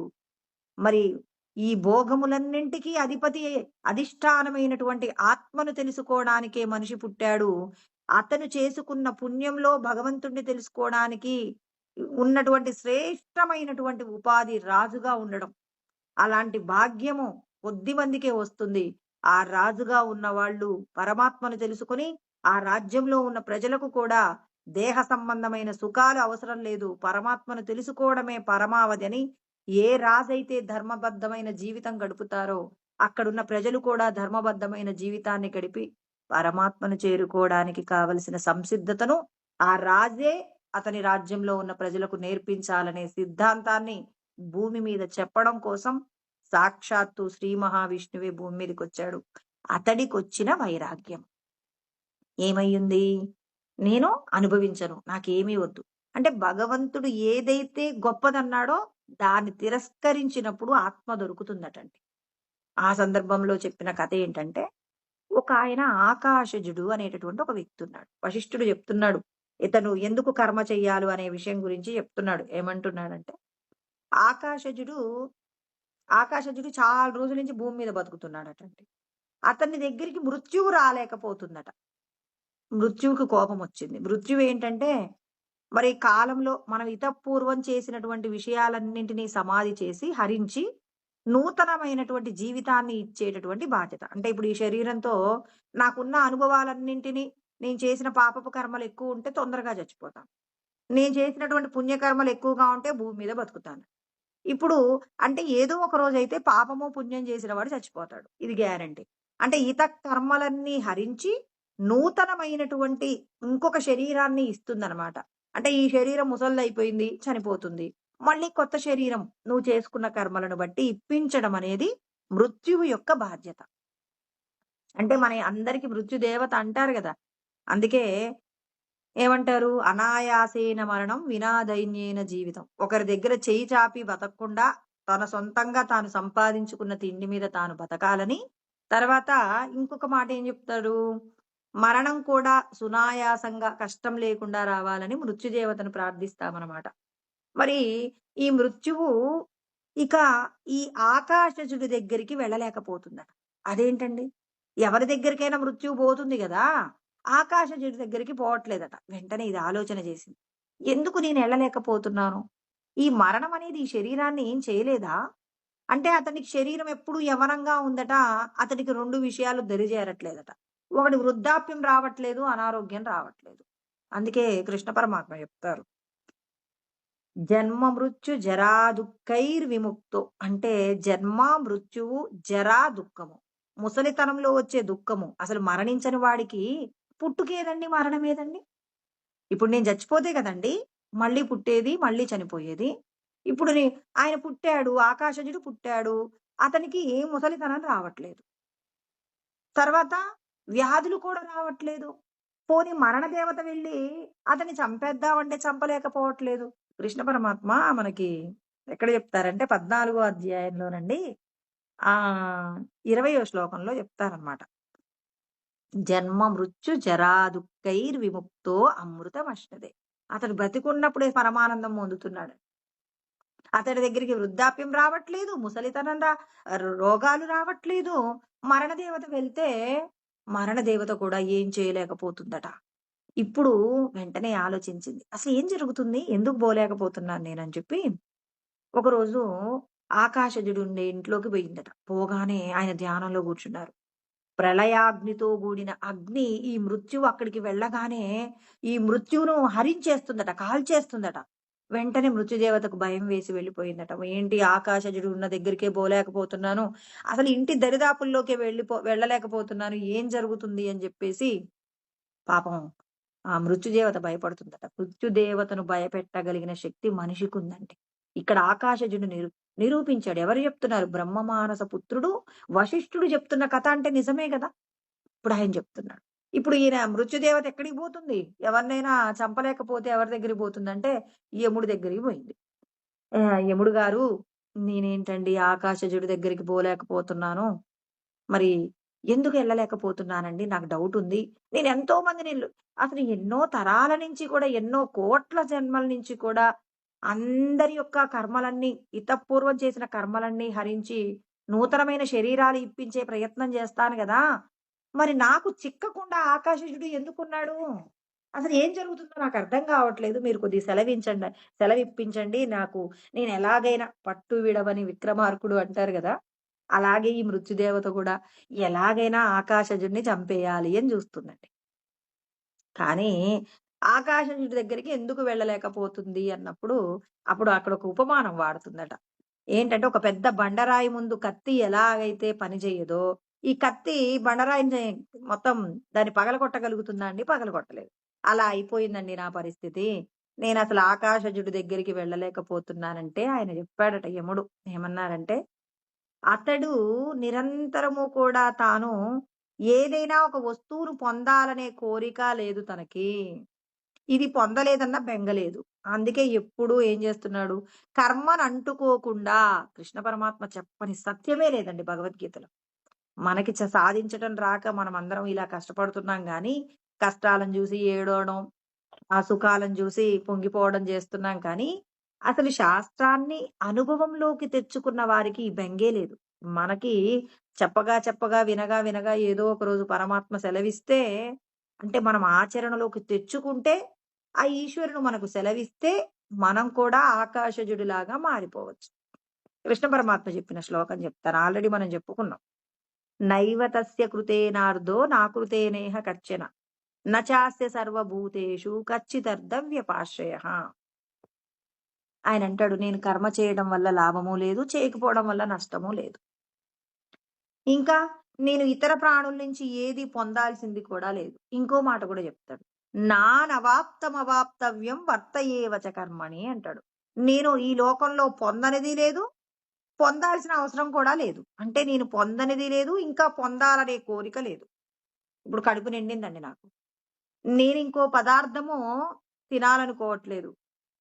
అలా అని నేను తినని పదార్థం కూడా ఏమీ లేదంటాడు. ఒకాయనంటాడు, "నేను పరమాన్నం తెచ్చానండి, మీరు తినండి" అంటారు. నేను తినని పదార్థమూ లేదు. అలా అని నువ్వు పెట్టే పదార్థం గూడా తినాలనుకోవట్లేదు. నాకు తృప్తిగా ఉంది అని అంటున్నాడు. పొద్దున్నే మళ్ళీ వెళ్ళాడు. మళ్ళీ మీకు కొత్త రకమైన పదార్థం పెడతానండి అంటున్నారు.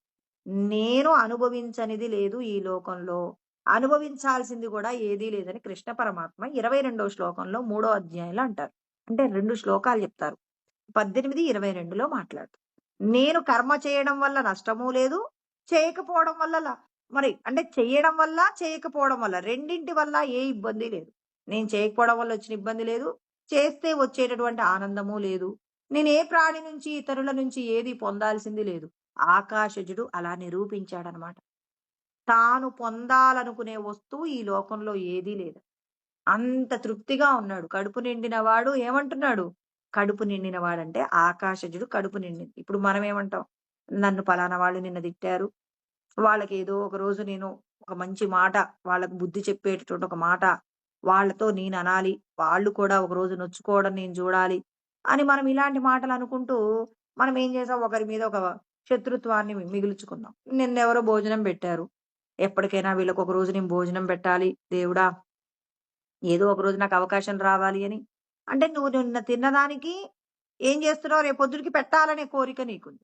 ఆకాశజుడు మాత్రం అలా లేదు. ఈ దేహంతో మరి ఆయన కర్మలు చేయట్లేదా అంటే, ఆయన కూడా భార్య బిడ్డలతో కలిసే ఉంటున్నాడండి.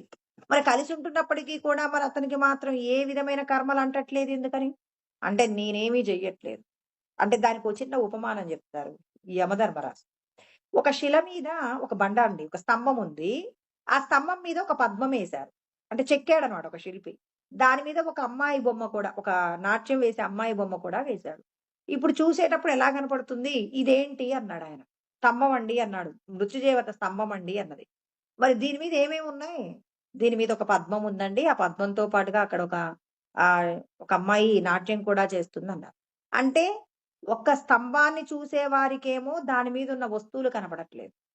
కానీ ఎప్పుడైతే స్తంభం మీద ఉన్నటువంటి విషయాల మీద ఆకర్షణ కలిగిందో, స్తంభం అనే విషయం మర్చిపోయి, అబ్బా!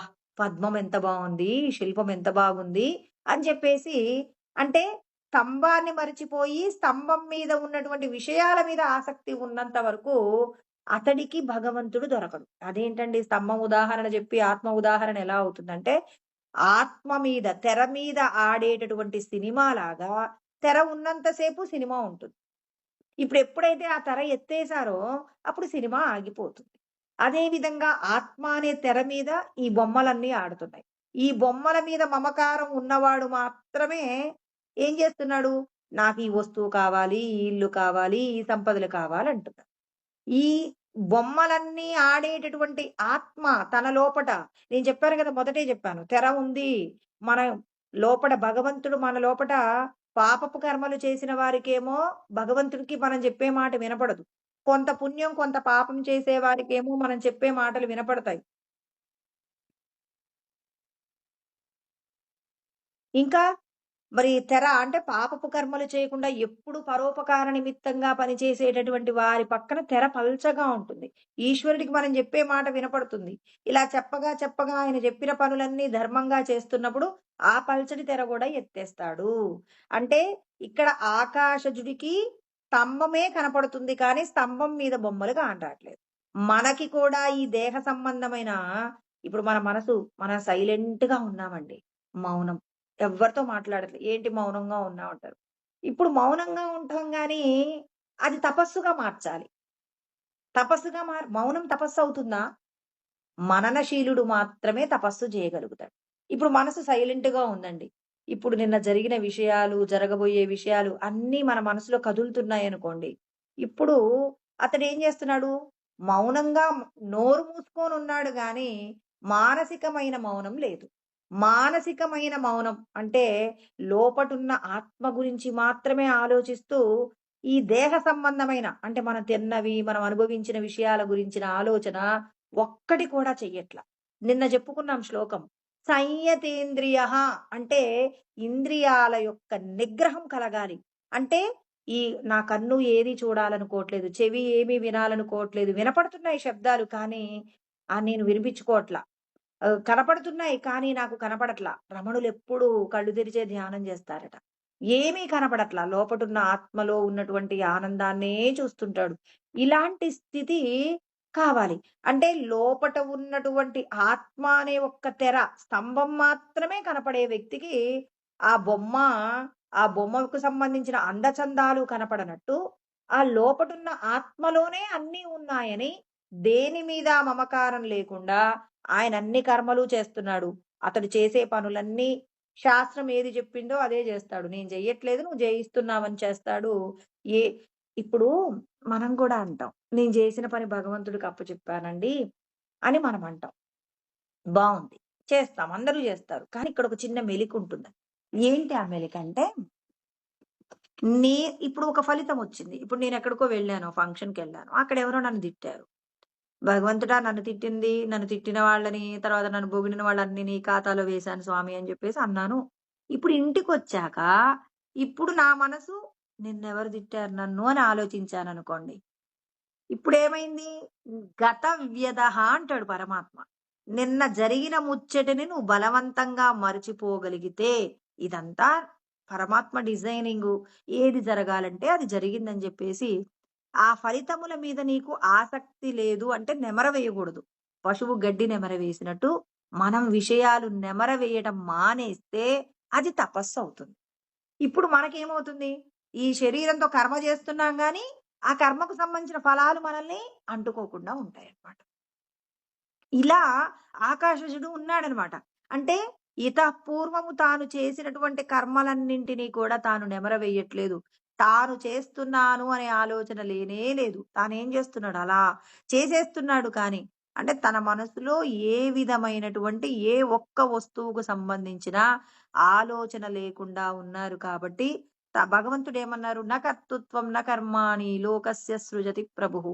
నేను చేస్తున్నానన్నంత వరకు కూడా మీరు ఆ కర్మలకు సంబంధించిన ఫలితాలు అనుభవించాలి. ఎప్పుడైతే ఈ కర్మలకు సంబంధించిన ఫలితాలన్నీ కూడా మీరు నేను చెయ్యట్లేదు అనే ఆలోచనతో ఏ వస్తువు గురించిన ఆలోచన లేకుండా ఆత్మ యొక్క శక్తి మీదనే మనస్సును మనం లగ్నం చేస్తే అప్పుడు మనం కూడా ఆకాశజుడిలాగా మిగిలిపోతాం. ఆకాశము అంతటా ఉంటుంది. ఆకాశము చెట్టుందండి. ఇప్పుడు ఆకాశానికి, చెట్టుకి కూడా ఏం తేడా లేదు. వాయువుకి ఎలా అయితే స్పర్శకు సంబంధించిన గుణం ఉందో, నీటికి ఎలా అయితే ద్రవత్వం ఉందో, అదే విధంగా ఆకాశానికి శూన్యత్వం ఉంది. ఇప్పుడు ఒక ఊర్లో ఒక చెట్టు పెద్ద వనంలా మారిపోయింది. ఇప్పుడు కొద్ది రోజులకు ముందు అలా వనంగా ఉంది. ఇప్పుడు దాన్నంతా ఆ చెట్లన్నీ తీసేశారు. ఇప్పుడు అక్కడ ఒక పట్టణం ఏర్పడింది. ఇప్పుడు ఆకాశానికి ఏమైనా సంబంధం ఉందా? ఆకాశము ఆ ఊర్లో ఆకాశం ఉందండి. కానీ ఆకాశానికి అయ్యో! ఈ ఊర్లో ఇంతకుముందు చెట్టుండేది పెద్దది. ఇప్పుడది పట్టణంగా మారిందని ఆకాశం అనుకుంటుందా? ఆకాశం అనుకోదు. మనమేమనుకుంటాం? ఇప్పుడు నిన్న నేను పలానా చోటికి వెళ్ళాను, రేపు అక్కడికి వెళ్తాను, ఇక్కడికెళ్తాను, నేను ఇది తినాలి, అది తినాలి. అలా లేదు. ఈశ్వరుడు ఏది అప్పజెప్తే ఆ పనిని చెయ్యడమే తన బాధ్యత అనుకుంటూ చేసుకుంటెళ్తాడు. చేసేది పని ఇతరులకు మేలు జరిగే పనిని ఎంచుకుంటాడు. ఎంచుకోవడంలో శాస్త్రం పట్టుకున్నాడు. నేను చెయ్యట్లేదు. ఈశ్వరుడు నాకు అప్పజెప్పిన పనిని చెయ్యడంలో తన లాభం చూసుకోడు. తాను చేసిన పనిలో ఏదైనా అవమానమో, పొగరుతో వచ్చినా వాటి చేత రమించడు. వాటి చేత విసుగుగా, కోపంతో ఉండడు. ఈ స్థితి రావాలి అంటే మనం చేసే ప్రతి పని ఎలా ఉండాలి? ఇతరులకు ఉపయోగకరమైనటువంటి కర్మను చేస్తూ నేను చెయ్యట్లేదు. నాతో భగవంతుడు చేయిస్తున్నాడనే స్థితి తెచ్చుకునేంత వరకు ఎప్పుడు మనం శుద్ధంగా చేసుకోగలిగిన 3 విషయాలండి. మన మనసులో ఎవరి గురించినా చెడు తలంపు లేకుండా ఉండాలి. ఈ శరీరంతో ఇతరులకు ఏదైనా మనం ఎక్కడికి వెళ్తే అక్కడ మంచి చేయాలి.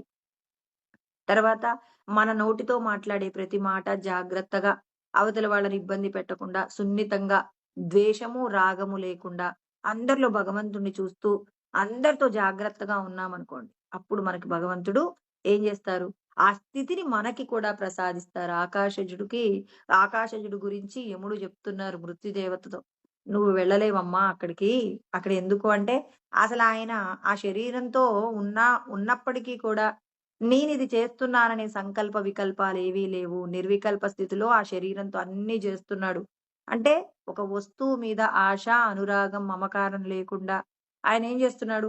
ఆ దేహానికి సంబంధించిన తన బాధ్యతలే నిర్వర్తిస్తున్నాడు కానీ, నేను చేస్తున్నాననే కర్తృత్వాన్ని లేకుండా చేస్తున్నారు కాబట్టి, నువ్వక్కడికి వెళ్ళలేవు. అంటే ఈ ఈ విషయాన్ని ఎవరు జెప్తున్నారు? వశిష్ఠుడు ఆహ్, శ్రీరామచంద్రుడికి చెప్తున్నారు. అంటే మనం కూడా మనస్సును పరిశీలన చేస్తున్నప్పుడు ఇక్కడ మనకు భగవంతుడు తెర వెనకాలున్నాడు గదా!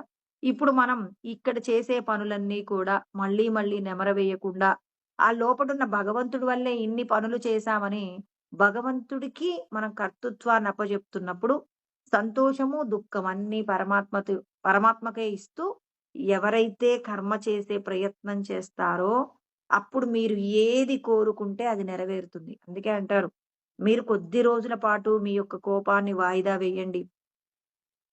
కోపాన్ని మనమేం చేయాలి? పక్కకు పెట్టేయాలి. బాక్స్‌లో బీరువాలో పెట్టేసి తాళమేద్దాం. అలా వేసి కోపాన్ని పొందకుండా మనం కర్మ చేస్తే, మన యొక్క స్వశక్తిని మనం పొందవచ్చట. మనం ఏదనుకుంటే అది జరుగుతుందట. మీరు కోటేశ్వరులవ్వాలంటే కోటేశ్వరులవుతారట. ఏది కావాలంటే అదవుతారు అని చెప్పేసి, మనకు మన రామదూత స్వామి కూడా చక్కగా చెప్తున్నారు. అంటే కోపాన్ని మనం ఏం చేయాలి? ఇక్కడ వాళ్ళు కేవలం మాట చెప్పారు. ఆ మాటను ఆచరిస్తేనే కదండీ మనకి శక్తొచ్చేది. అంటే మన లోపట శక్తి ఉంది. మీరెవరి దగ్గరికి వెళ్లి చెయ్యి చాపక్కర్లే. ఏ దేవత దగ్గరికి వెళ్లి మీరు నాకిది ఇవ్వండి అని అడగక్కర్లేదు. మీ లోపటనే సమస్త దేవతల యొక్క శక్తి మీ లోపటుంది. మీరు ఆ శక్తిని మీరు పొందినప్పుడు ఏమవుతుంది అంటే, అది పొందాలి అంటే బాహ్యంగా ఉన్న ప్రతిదానిని గౌరవిస్తూ, లోపట ఉన్న శక్తిని పొందాలంటే మీరు కోపం ఒక్కటి పక్కకు పెట్టండి అంటున్నారు. మనం కోప్పడకుండా అందరిలో ప్రేమతత్వంతో బతికామనుకోండి, అప్పుడు భగవంతుడిని పొందొచ్చట. అంటే భగవంతుడున్నాడని నమ్మండి. నమ్మకం లేని వాళ్ళు నశించిపోతారు. ఈ లోకంలోనే కాదు, తర్వాత లోకాలలో ఈ శరీరాన్ని విడిచిపెట్టిన తర్వాత కూడా కష్టపడతారు అని మనకు కృష్ణ పరమాత్మ చెప్పబడినటువంటి శ్లోకం. ఏమన్నాడాయన? నాయం లోకోస్తి నపరో నసుఖం సంశయాత్మనః. సంశయాలతో కూడినవాడు నశించిపోతాడు. ఈ లోకంలోనే కాదు, పరలోకంలో కూడా చాలా కష్టపడతాడు. నేనున్నాననే సత్యం తెలుసుకొని, నన్ను పొందడం కోసం ప్రయత్నం చెయ్యనంత వరకు, ఈ జీవుడు అనేక శరీరాలు పొందుతూనే ఉండాలి. కాబట్టి ఈ శరీరాలు పొందకుండా ఉండాలంటే, మనకు భగవంతుడు మన లోపటున్నారనే సత్యం గుర్తుపెట్టుకున్నప్పుడు, మనము రాగద్వేషాల నుంచి విడిబడి ప్రయత్నం చేసినప్పుడు, ఈశ్వరుడి యొక్క పాదాలు మనం పొందగలము అని చెప్పేసి చెప్తున్నారు. రేపు మరి జ్ఞాని ఎలా ఉంటాడో చెప్తారు. ఇప్పుడు శ్రద్ధ లేని వాడి గురించి మాట్లాడారు. శ్రద్ధ ఉన్న వారి గురించి మాట్లాడారు. ఇప్పుడు పూర్ణంగా స్థితప్రజ్ఞత లక్షణాలతో ఉన్నవాళ్ళు ఎలా ఉంటారు అనేది రేపు చెప్తారు. మనలో ఉన్న సందేహాలన్నీ కూడా నివృత్తి చేసుకోవాలని చెప్తారనమాట. అది రేపు తెలుసుకుందాం. ఓం సహనావవతు సహనౌ భునక్తు సహ వీర్యం కరవావహై तेजस्विनावधीतमस्तु मा विद्विषावहै। ॐ शान्ति शान्ति शान्तिः। ॐ आप्यायन्तु ममाङ्गानि वाक्प्राणचक्षुः श्रोत्रमतो बलमिन्द्रियाणि च सर्वाणि। सर्वं ब्रह्मोपनिषदं मा अहं ब्रह्म निराकुर्यां मा ब्रह्म निराकरणोद निराकरणमस्त्व निराकरणं मे अस्तु तदात्मनि निरतेया उपनिषत्सु धर्मास्ते मयि सन्तु ते मयि सन्तु। ॐ शान्ति शान्ति शान्तिः। हरिः ओम् स्वस्ति।